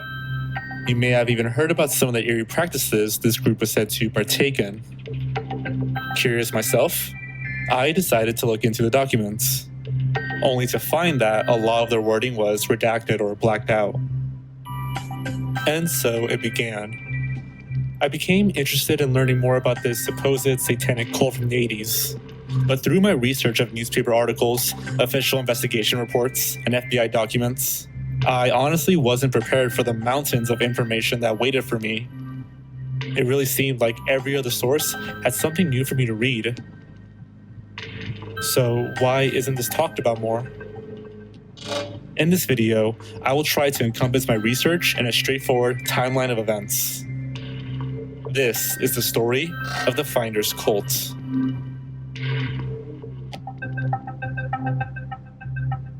Finders Colts. Finders. Yeah, that shit's crazy. Of course, the guy. It was the 1980s.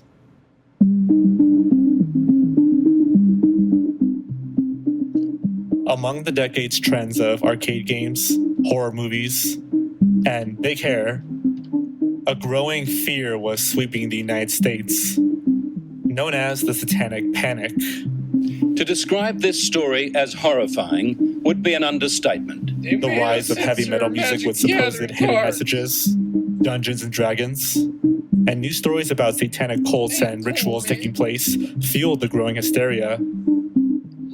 The evidence is in. Satan worship and satanic cults are growing rapidly. All right, Trey. And adherents of these ideas are becoming more vocal and more dangerous.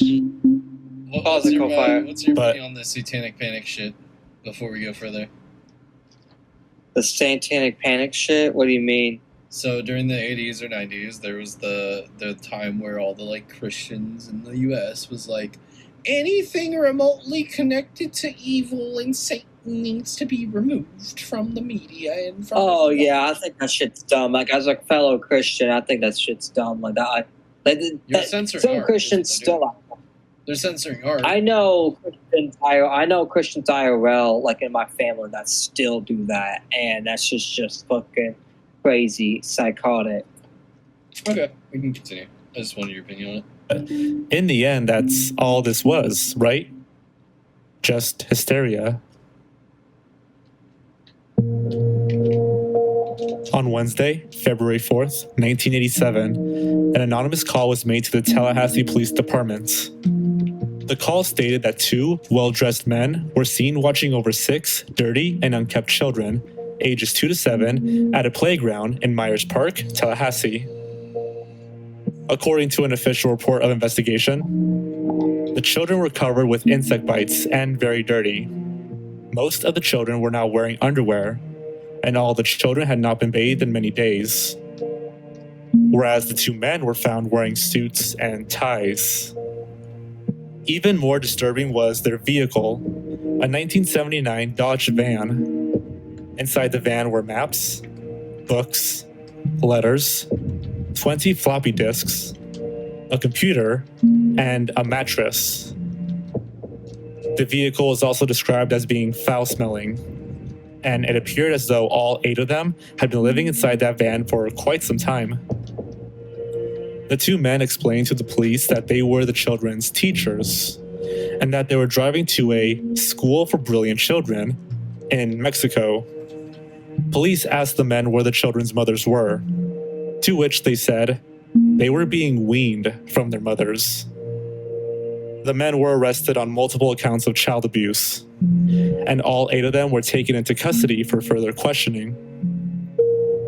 The men identified themselves as Michael Houlihan and Douglas Ammerman. When questioned, the 2 men were initially apprehensive to communicate. Some reports claimed that one of them wouldn't cooperate at all and would enter a trance-like state.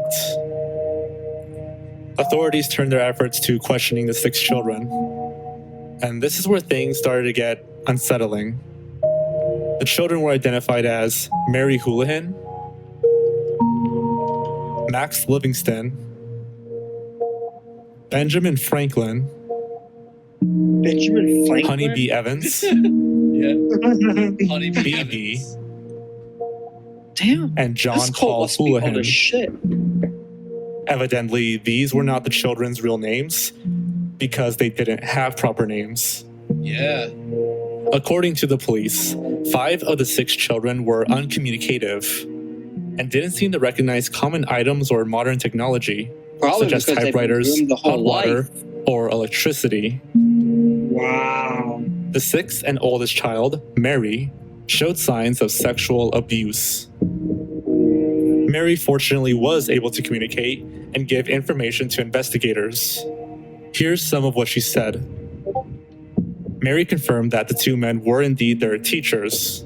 However, she wasn't sure where they recently were or where they were going.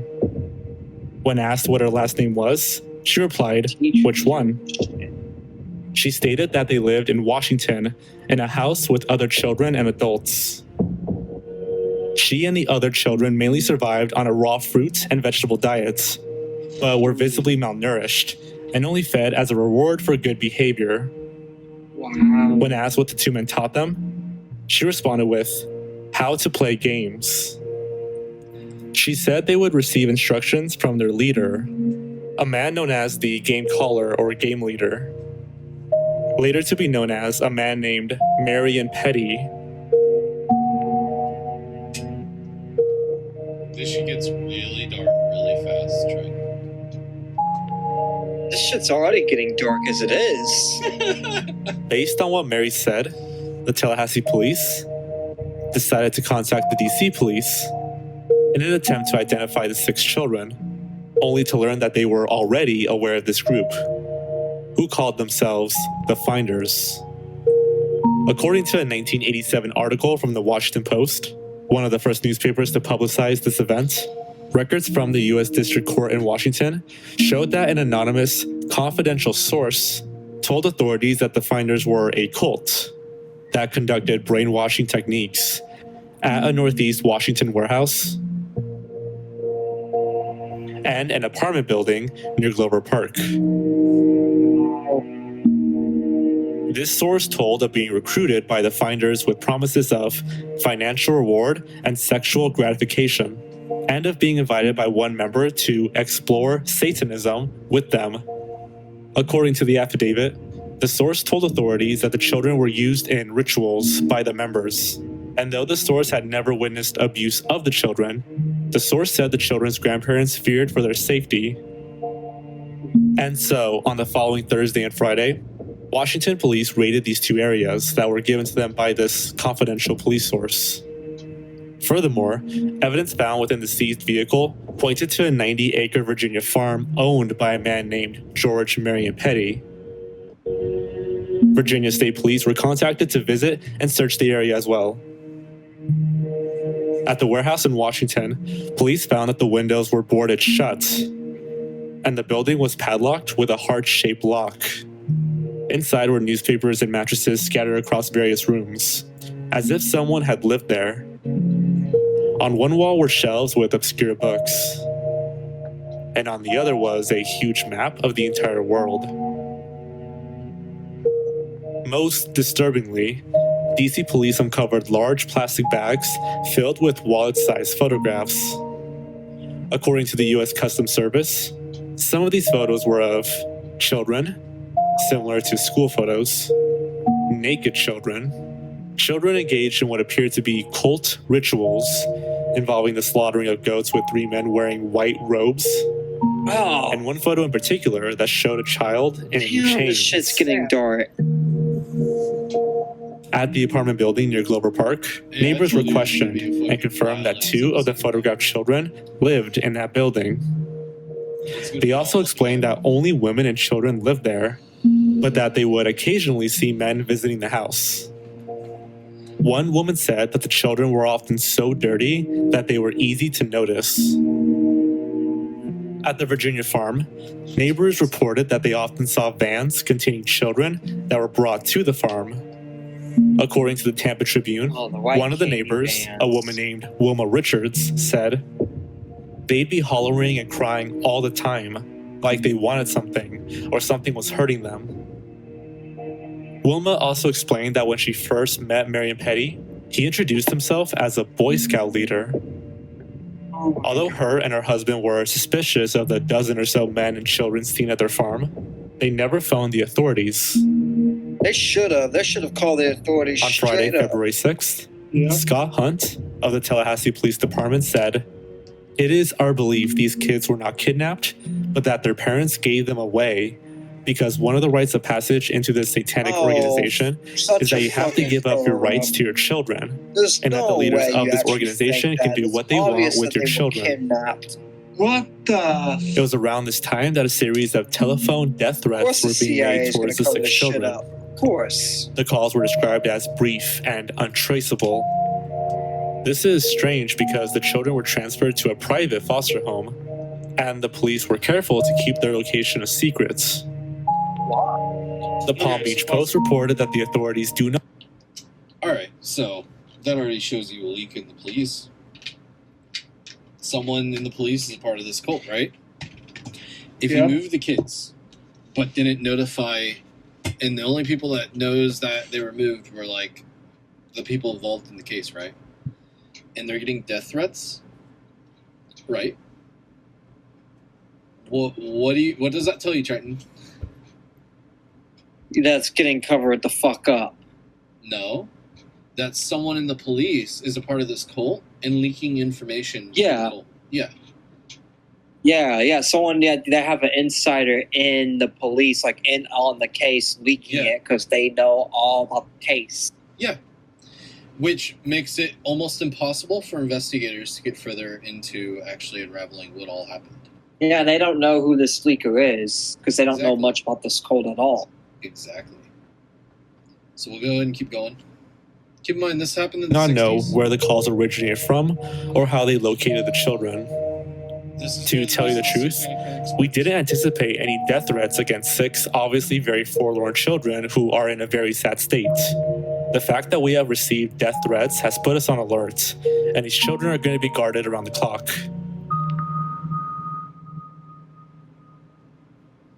By the weekend, the story of the finders made national headlines as one of the creepiest mysteries of the 80s.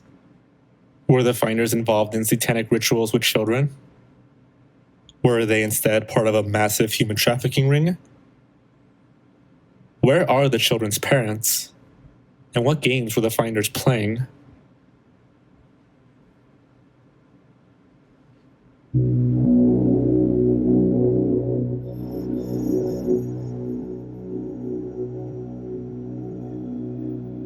Amidst all the chaos and mystery, the Tallahassee police managed to get in contact with a man identifying himself as Robert Terrell. Terrell and several other members of the finders believed this all to be a giant misunderstanding, that once the police suggested the possibility of a satanic cult, the media blindly accepted it. Their story was published on the Tampa Tribune on Monday, February 9th. Terrell sent the police a 2-page memo detailing the finders' activities in order to clear up any misunderstandings. In the memo, the 2 men and 6 children were originally on their way to Berea, Kentucky, where the group was to help establish a retirement community and where the children would be placed in school. However, this trip was delayed. So the group instead went vacationing in Florida with the approval of the children's mothers. Even the founder and financial developer for this retirement home, Reverend Jim Weicker and Carl Shapley respectively, chimed in to explain that the finders were gentle people, searching for new dimensions and lifestyles.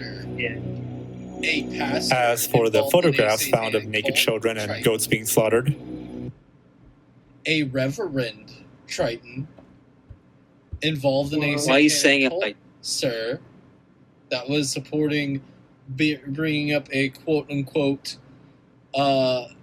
retirement facility, a reverend, a part of this cult, funding a retirement facility. Yeah, that's fucking sketchy. That's fucking sketchy. Yeah, No matter this is how why you you can't really. I mean, you can't really trust anybody in this one. Anybody can be part of anything like this. Priests, preachers, anybody.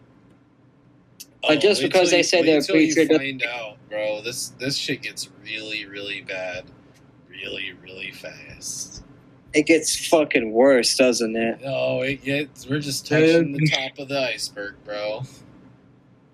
Yeah, It's looking gonna like get a it to lot me. worse. We got like 40 minutes more in it, so let's keep going. Terrell explained that there were simple, innocent explanations for each. First, he explained that Michael Houlihan was a stepfather to one of the children and the biological father to another. The photo of naked children was there because, well, that's what parents tend to have. The goats, on the other hand, were already slaughtered and brought to the group's farm.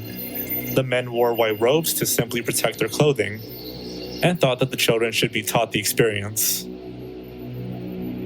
Terrell explained that the parents of all 6 children were members themselves of the finders.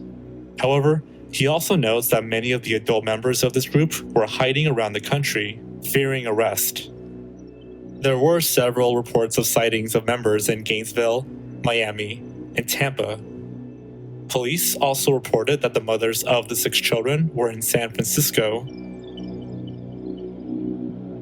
As for their leader, former members explained that Marion Petty was a retired Air Force Master Sergeant who, in the late 1960s, started the Finders Group. He sought after those who were intelligent and into the counterculture scene. He would lecture them about the New Age way of living and Eastern mysticism. Marion and his followers decided to start a new generation of children that would be raised by them instead of their parents. In reality, they were largely ignored by the members. However, they claimed to not know anything about supposed child abuse or Satanism taking place within the group. And just like that, the finders were seemingly cleared of suspicion. The media and several newspapers reported on the misconception, saying that, although the finders were strange, there was no evidence of illegal activity. Both Houlihan and Ammerman were freed from jail. Pause it. The charges were... Florida, Triton. They got busted in Florida, right? Right? And their charges had dropped, even though a child literally, like, there was evidence of child abuse, of, like, sexual abuse, right? But they dropped it because they not enough evidence. Yeah, isn't that fucking sketchy? Isn't that fucking weird? That is very sketchy. Yeah, no, like, why would they drop it when there's clear evidence that sexual abuse happened? Yeah. Oh, because a reverend says he supports this group. There's no moral wrongdoing if a reverend says there isn't any. We're talking about the 80s during the Satanic Panic. Yeah. This is why I didn't, like, I would say when you look through, like, the 80s and crazy shit, specifically Satanic Panic stuff, that's when you kind of, like, really start to question whether churches are healthy. Because I don't think they are.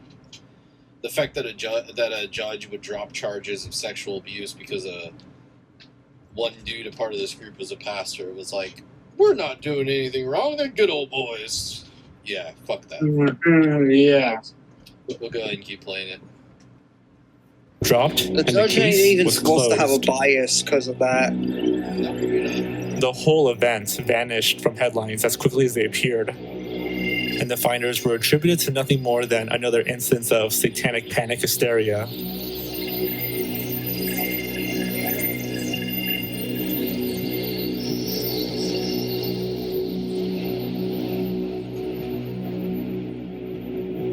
As you may have suspected, the official story given by Terrell and newspapers did not match up, or at sometimes conflict, with the details given by official reports.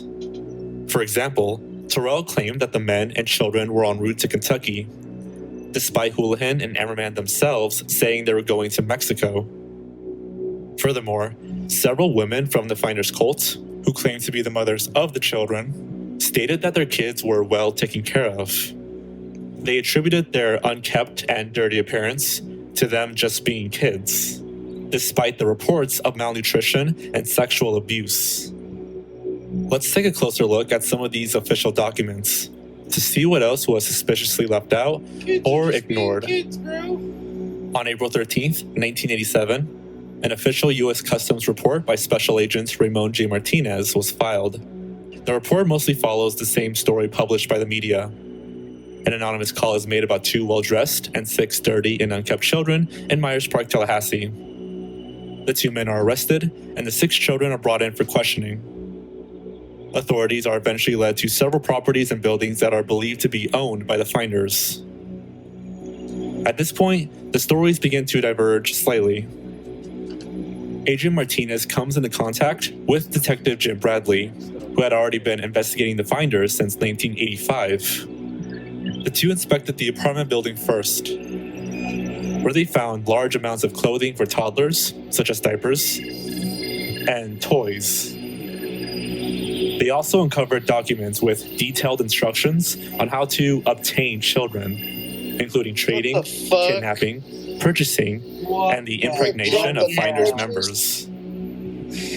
Within a computer were telex messages from across the country and foreign locations about the purchasing of children. Oh, hell no. One message in particular specifically ordered the purchase of 2 children in Hong Kong to be arranged in the Chinese embassy.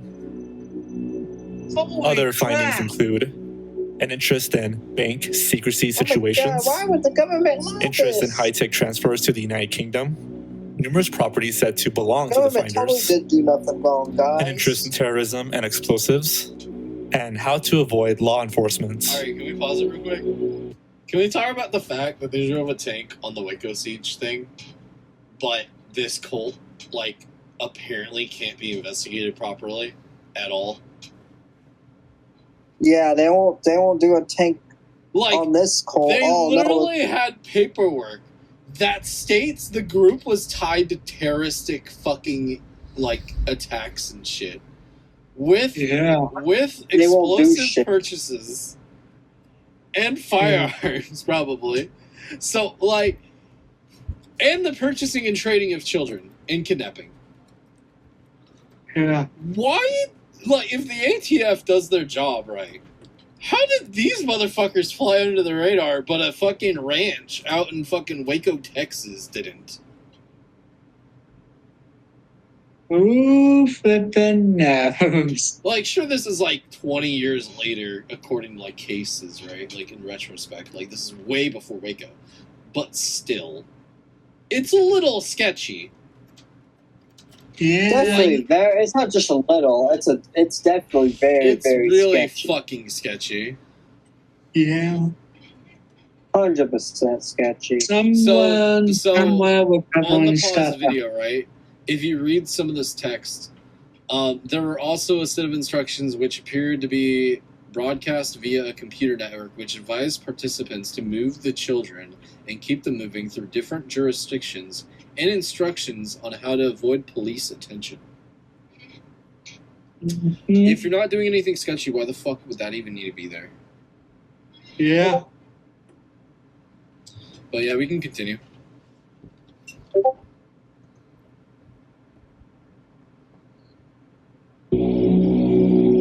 What's strange is that they also found a detailed summary of Houlihan's and Ammerman's arrest in Tallahassee. This is unusual because Houlihan and Ammerman were taken into custody the night before Martinez's and Bradley's investigation, and well before the Washington Post broke the story. So somehow the finders were already aware of their arrest, even before mainstream media. They were also given instructions on how to avoid police capture via a computer network. Agent Martinez and Detective Bradley reconnected the next day, Friday, February 6th, to investigate the warehouse on 4th Street. The warehouse contained a large library, 2 kitchens, a sauna, a hot tub, and a video room. Inside the video room was something described as an indoctrination center. Martinez goes on to report that the finders seemed capable of producing its own videos, and that jars of urine and feces were also found. At this location were documents describing explicit sexual conduct between members of the finders. A large collection of photographs were also uncovered, containing images of new children on display, adults and children in white sheets participating in a blood ritual, and goats being dismembered, disemboweled, and skinned by the children. Files revealing the activities of the finders in other parts of the world were found, including London, Germany, the Bahamas, Going international, boys. Costa Rica, Japan, Hong Kong, Malaysia, Africa, and Europe. Other files describe the finders' projects, such as one plan titled Pentagon Break-In. If that wasn't disturbing enough, there also seemed to be a large amount of information on families and child daycare organizations. According to this report, the finders would respond to various newspaper advertisements for babysitters, tutors, etc. A member would use this opportunity to learn about the habits, identity, occupation, and so on about the family. For what purposes were unknown to the investigators.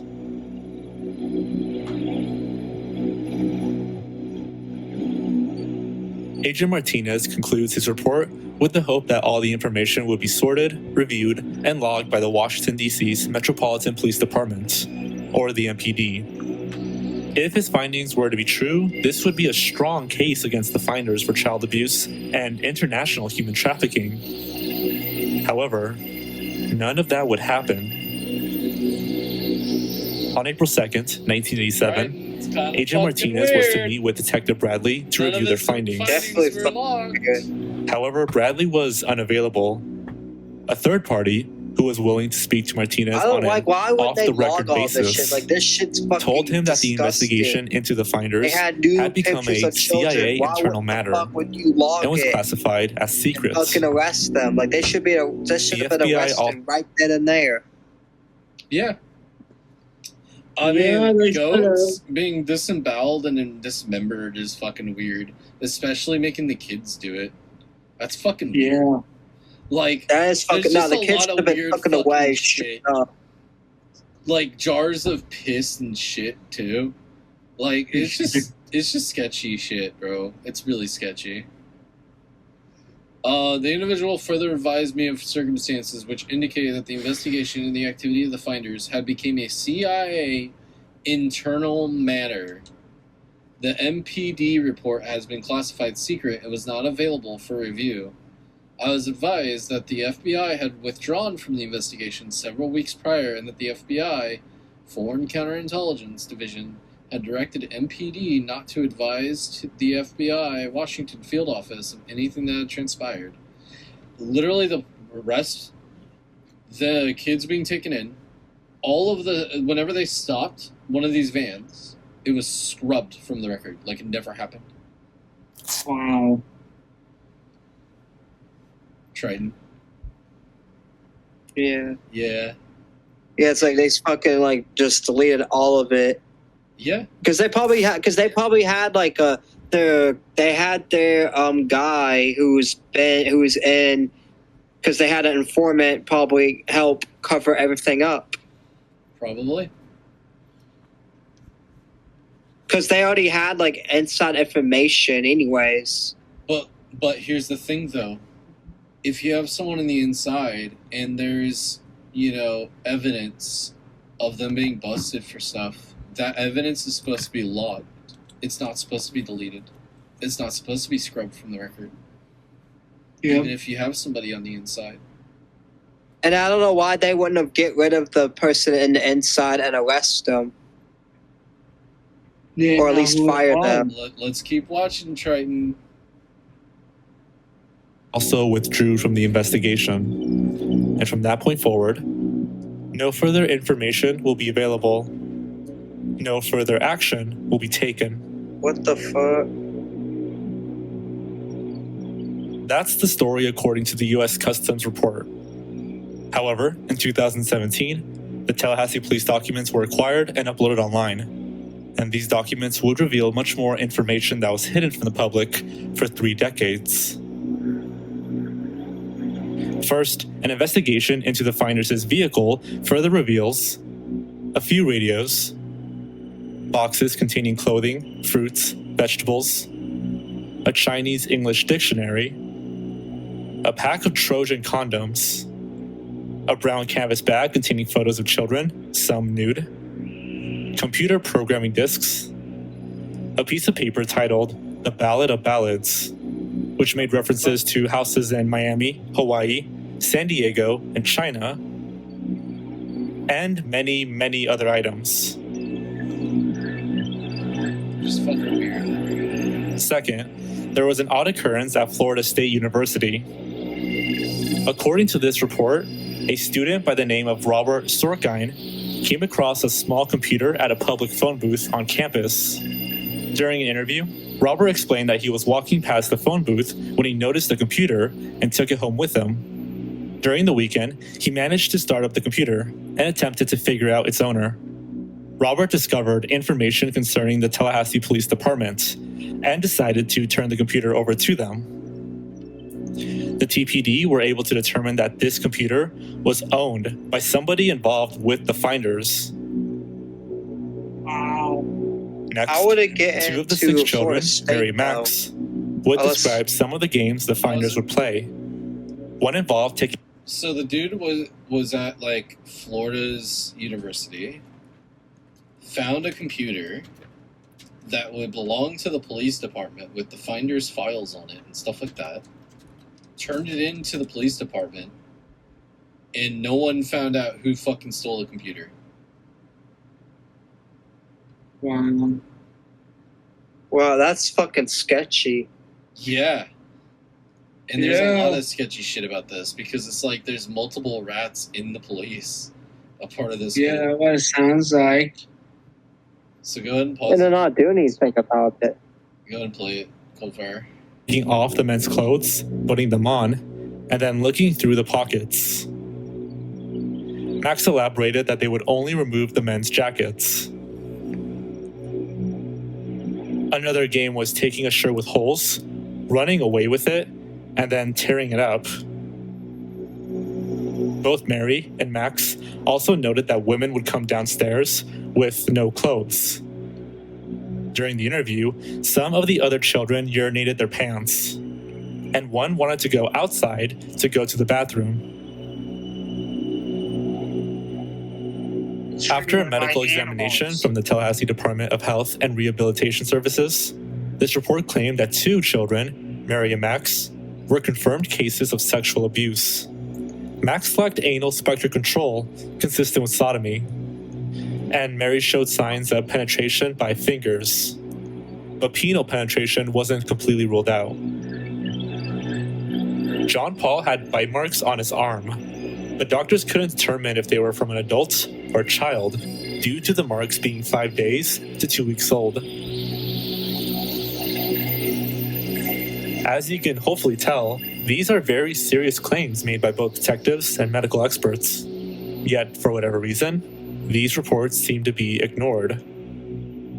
How is it that the media reported on finding no evidence of satanic cults or illegal activity, yet a mountain of evidence from the Tallahassee Police Department, the HRS, and Ramon Martinez conflicts with that?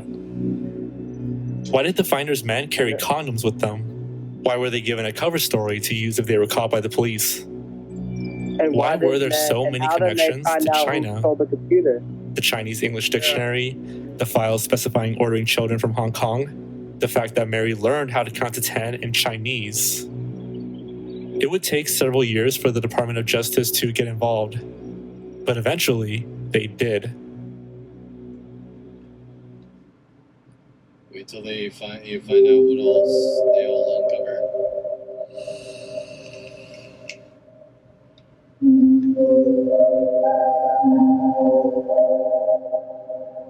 By the 1990s, Martinez's reports on the finders remained kept away, and the hysteria surrounding the satanic panic had subsided. On December 18th, 1993, news broke out that the Department of Justice began looking into the finders, this time under the aura of conspiracy. According to a private detective named Skip Clements, he claimed that the U.S. Customs Service investigators were called off of the investigation by the CIA. The investigation was impeded, said Clements. A senior official at Customs said it, the finders, was a CIA operation. Clements' accusations reached at least 2 members of Congress, who were reportedly unsure what to believe in. Regardless, the Department of Justice began conducting an investigation into whether or not the CIA were involved with the finders. However, a CIA spokesperson named David Christian claimed this to be a misunderstanding on Martinez's behalf. When Agent Martinez was told that the investigation into the finders had become a CIA internal matter, this was actually because one of the members of the finders was employed as a part-time accountant at a computer training school called Future Enterprises, Inc. This location was also where employees from the CIA received computer training in the 1980s, prompting an internal investigation. Vice President of Future Enterprises at the time, Joseph Marinich, confirmed that his company did train CIA operatives, but denied any allegations that the CIA used it as a front company for the finders. However, according to the Washington Times, a 1987 police document quotes a CIA agent confirming his agency was sending its people to a Finders Corporation, Future Enterprises, for training in computer operations. It also notes that a later customs report said that the CIA admitted to owning the Finders organization as a front for domestic computer training operations, but that it had gone bad. Make that as you will. In an article by U.S. News, Florida's House of Representative member Tom Lewis states, "Could our own government have something to do with this Finders organization and turn their backs on these children? That's what all the evidence points to, and there's a lot of evidence. I can tell you this, we've got a lot of people scrambling, and that wouldn't be happening if there was nothing here."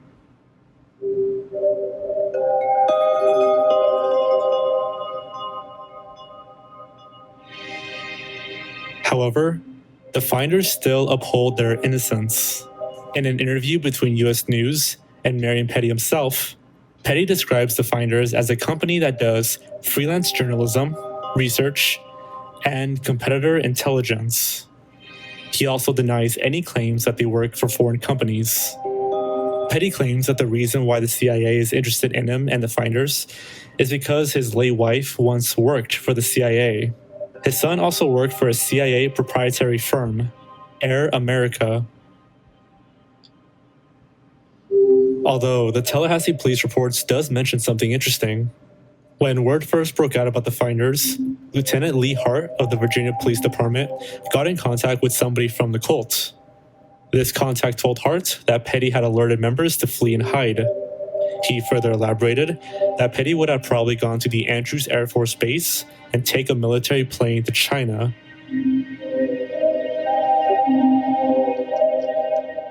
The outcome of the Justice Department's investigation is never made clear in the documents that I was able to uncover.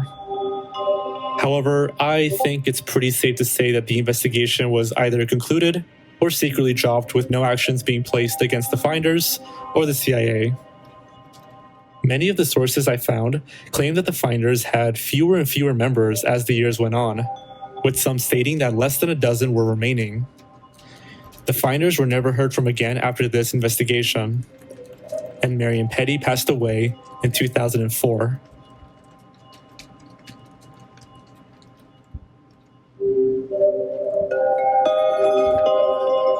I wonder why you haven't heard of it. So here we are, several years later. Now we get to the fun part. In 2019, the FBI Records Twitter account released a 600-page document about their investigation into the Finders cult. Do you have any idea how much evidence of an organization involved in sex trafficking of children and the sale and purchase of children is if there's 600 fucking pages of it? A lot. That's a lot declassified. Yeah. That didn't need to be declassified, but it did. And now that it is declassified, it's fucking good because we're gonna get the final rest of this fucking story. But it's fucking tragic, Trey. It's fucking tragic. Definitely. We'll go ahead and continue now. Knowing everything we know now, what was told by mainstream media, what was reported by Agent Martinez, and about the cult members and Marion Petty, Let's dive in.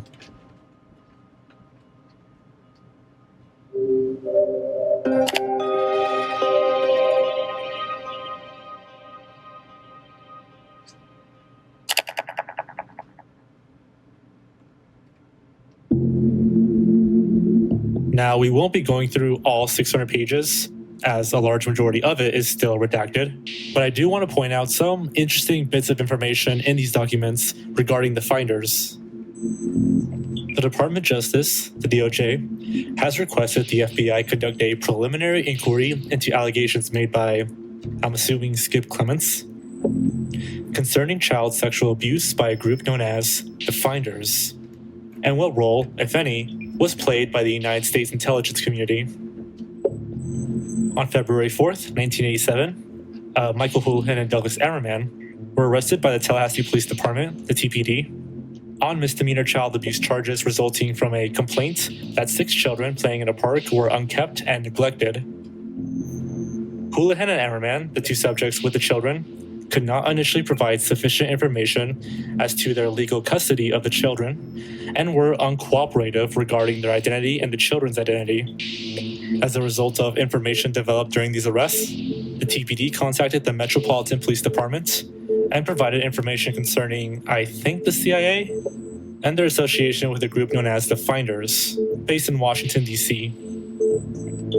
On February 5th, 1987, the MPD executed search warrants prepared by the United States Attorney's Office, District of Columbia, Washington, D.C., on 2 properties owned by the Finders.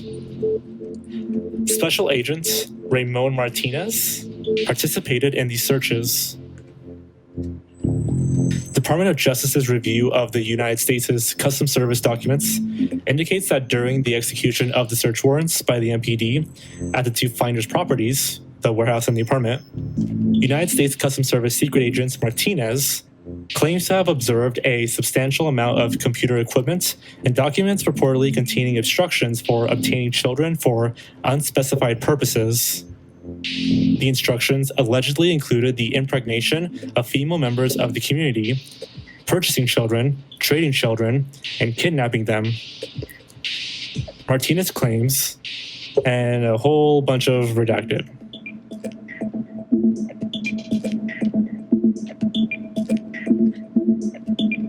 Martinez has alleged that the Finders are involved in a well-organized child abuse scheme, and that redacted, probably the CIA, I think, in conjunction with the State Department and the FBI's Foreign Counterintelligence Section, conspired to cover up those abuses.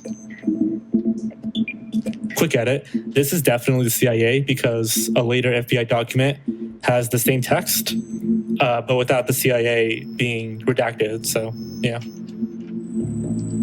This page, real quickly, is kind of weird. Well, it's not really weird.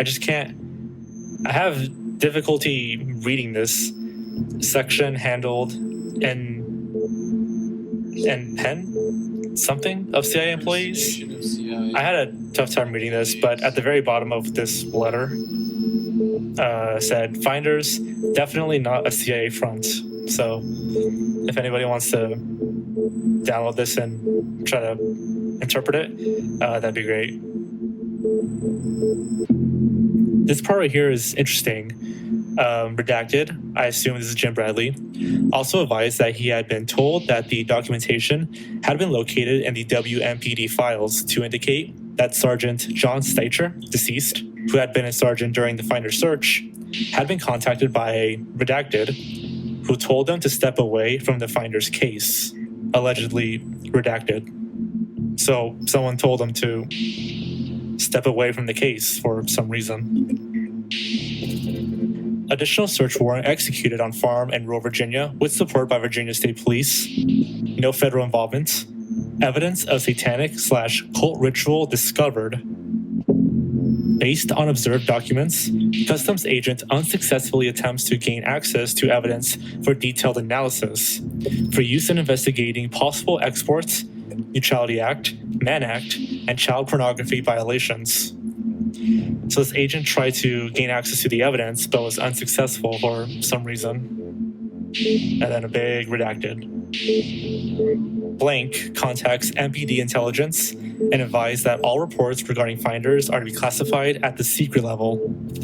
Blank also advised that no information was to be turned over to the FBI WFO for investigation, and that the WFO would not be advised of the blank involvement/contact. Children discovered in Tallahassee were eventually turned over to the individuals claiming to be parents or guardians. No further MPD, FBI, or customs involvement. As far as is known, no details of blank involvement ever became public. Search warrants. Based on the information received from the source and from the authorities in the state of Florida, blank authorized a search warrant for the premises of blank, Washington, D.C. Search warrants were executed for the premises of blank by members of the MPD Intelligence Division on February 5th to 6th, 1987.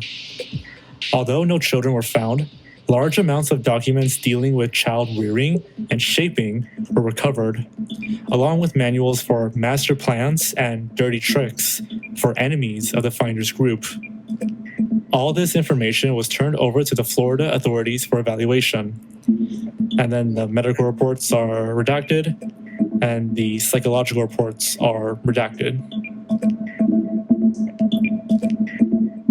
21 former finders have been interviewed concerning their involvement in the organization.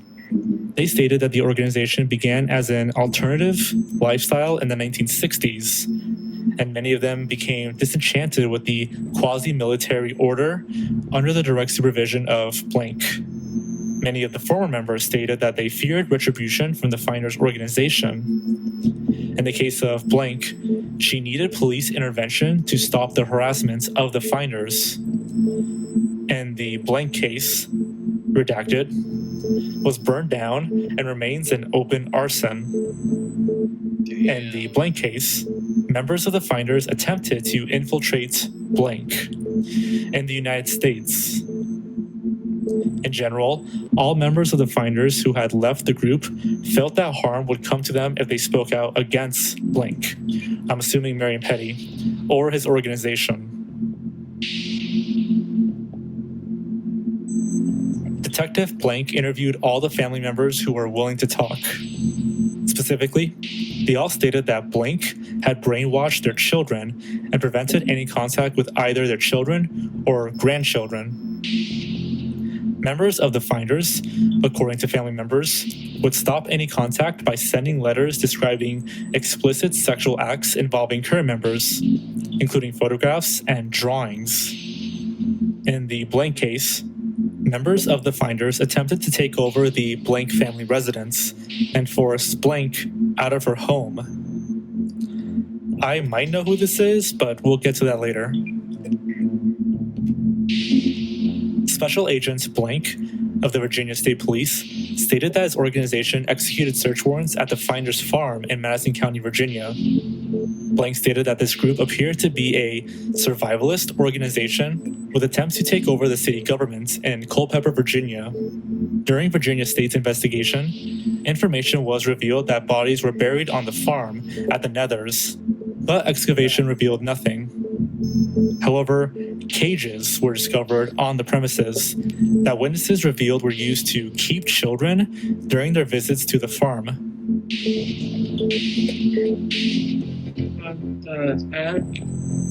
FBI investigation. The FBI had contact with the finders since 1971, including a recent report dealing with CIA involvement with at least one of the members of the finders, passing information overseas concerning activities. Hey, Triton, you want to go? You want to go sit in a cage? Can I put you in a cage, Triton? No. Why? I mean, if the CIA says Hell no, if the CIA says it's fine, I guess it's fine to put you in a cage. So they kept kids in cages, they molested children, they trafficked children and bought children and impregnated members of their group, probably through rape, for more kids. Easy, definitely sketchy shit. It's definitely all just sketch. sketchy. It's all fucking horrendous. Well, What are you beyond talking about? It ain't even sketchy. sketchy no more. This is proven shit that the fucking CIA covered up. Yeah.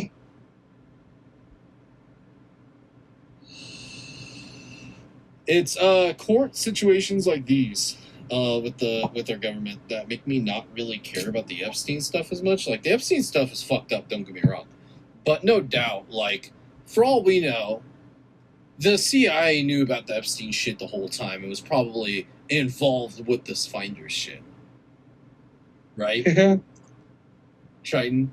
Like, we're talking Malaysia, Hong Kong, Germany, Africa, and like 3 or 4 other fucking countries where they were trading children. Wow. That was said in the fucking video, Coldfire. It was Yeah, international. no, it's just like, wow. I'm completely kind of lost for words here. They burned down a house. Yeah. They buried people. I don't understand. Why didn't they arrest? Because the government Because was they were involved in it. protected. The CIA greenlit this. I knew our government was pretty fucked up sometime, but I didn't realize it this fucked up at points. Yeah, like, there's a lot of things. This is just one small factor of a lot of the things that were uncovered. Yeah. Alright, so we'll go ahead and keep going.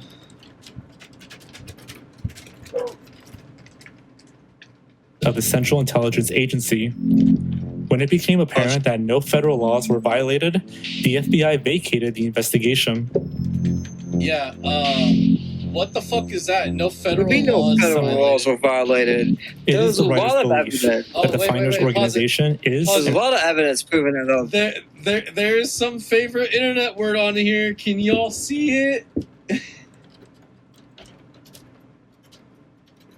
Where? Summary?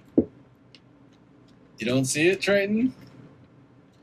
It's a big ol' N. No, just say it. Okay, I'm just going to read the passage. I do believe that the shaping of the children is a planned experiment of this group, as in the case of the Nazis. They strove for a perfect society, thereby, in their own way, tried to form a group of children and ultimately adults that did not suffer from the ills of normal society, but took only the benefits that afforded them perfection.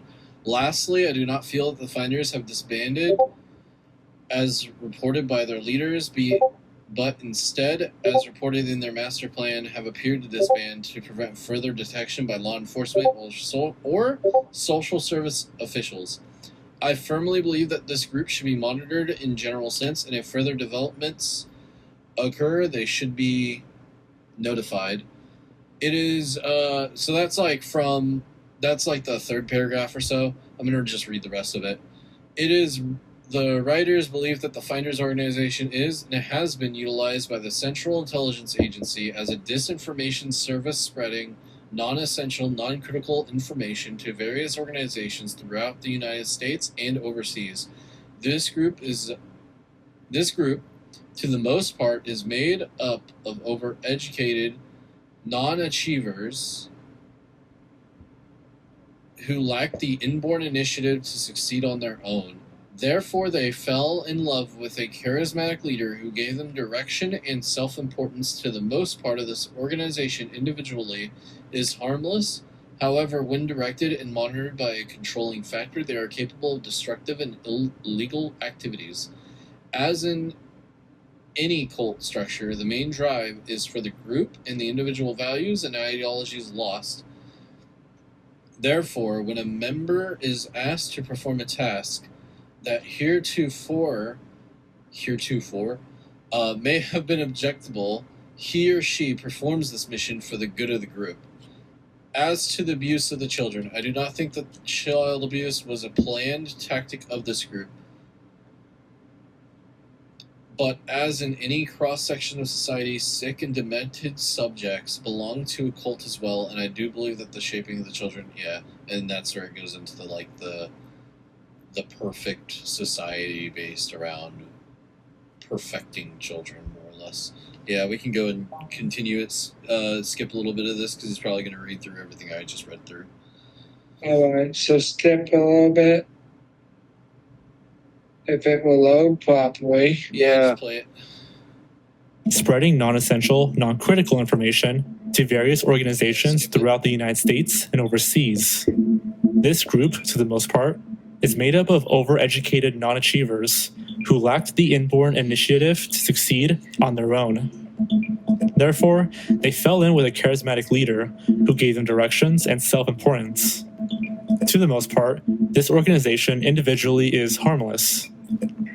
However, when directed and monitored by a controlling factor, they are capable of destructive and for the group. To think that child abuse was a planned tactic of this group. But as in any cross-section of society, sick and demented subjects belong to a cult as well. I do believe that the shaping of the children is a planned experiment of this group.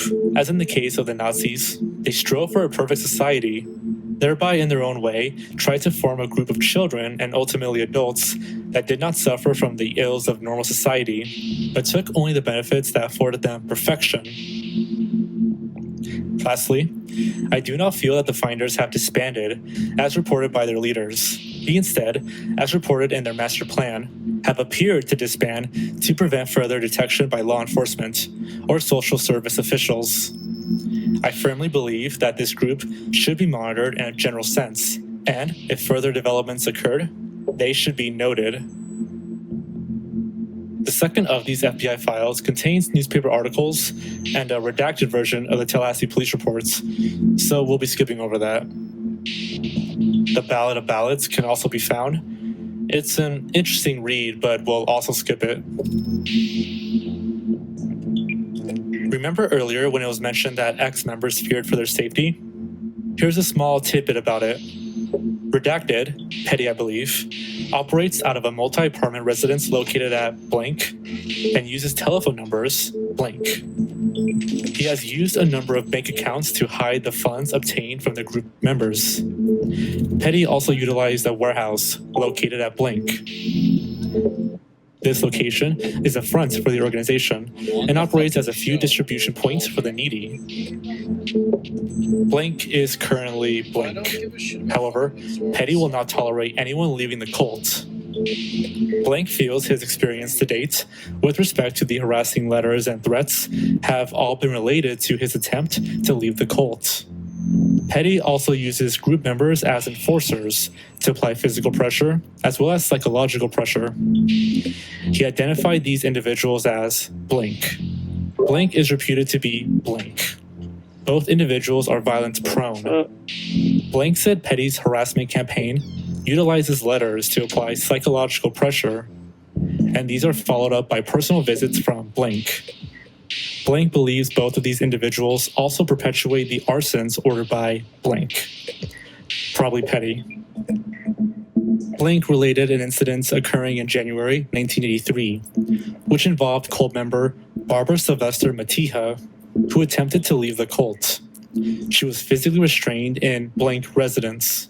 Matija subsequently became ill and required medical attention. Blank refused to allow her to obtain this attention, and she died on the premises. Blank said he does not believe that there was any police investigation of the death. Okay, so we're gonna pause it real quick because that death is sketchy as shit. Restrained, beaten, Definitely. and then, oh, she was ill and then just died. Even though they mentioned burning a building. Like, And there's no investigation on it? Like, nope, why? because the CIA overrules any other police activity. So like any investigations, the CIA can wipe right out of the record, can completely stop any investigation. The CIA can stop any level of crime within America. So they could have they flat out just said, nah, we're gonna let this group exist. And any police involvement, we'll just scrub them from the record. Scrub it like it never existed. Like they never got pulled over. That's what they were doing. It was Like it never happened. It was a CIA op, is what it was. Involving children, which is really fucked up. Yeah. Which is why I put it on the docket, because I'm like, well, I mean, most of the other stuff we covered's really fucked up, but like, the last thing we covered was like just people pushing trans shit and like femboy stuff. But this is like an entire different subject. This is just the CIA being the CIA. This is why no one trusts our government. And this is like an example of why no one trusts our government, bro. Yep. And you can't really blame them. Because we should never trust the government because our government's a lie. But that's the thing. Like, whenever they release these documents, like, it's just an example of why you don't trust shit. You know what I mean? Like, this shit is just fucking horrendous.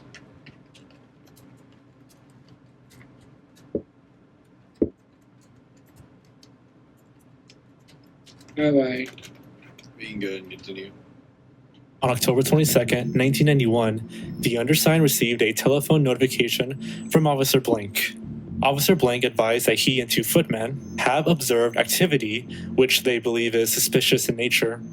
The officers have observed numerous well-dressed males who operate rental cars and expensive luxury-type models enter the building located at Blank at late and early morning hours. The subjects and their vehicles do not fit the area in which this building is located, namely the market area of any. On at least one occasion, the officers have observed adult males with a young male child enter the building. This occurred after the midnight section had reported for duty on the streets. On another occasion, Officer Blank stopped a van after it was observed leaving the building in the early morning hours. The van displayed tags which were not listed to a van. The operator identified himself as Blank. He told the officer that he did research stuff. He also stated that he babysat children for diplomats. The officer advised the undersigned that the building and the neighborhood is not fit for babysitting activity, especially after midnight. The subject's story was very suspicious to the officer. The van is listed to Blank, white male. The vehicle is described as Blank. The officer advised that, to the best of his recollection, this building is the same building which was raided by police approximately blank years ago for some type of child pornography. Now, the finders aren't mentioned here, but the fact that this is in the finders' files leads me to believe that this building, which was seen with well-dressed males and at least one child, was the same building used by the finders.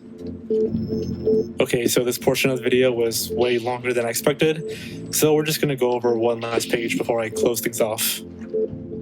Blank was interviewed within the Office of General Counsel, Central Intelligence Agency, Langley, Virginia. After being advised as to the identity of the interviewing agent and the purpose of the interview, Blank provided the following information. Blank advised that he retired from the CIA on Blank.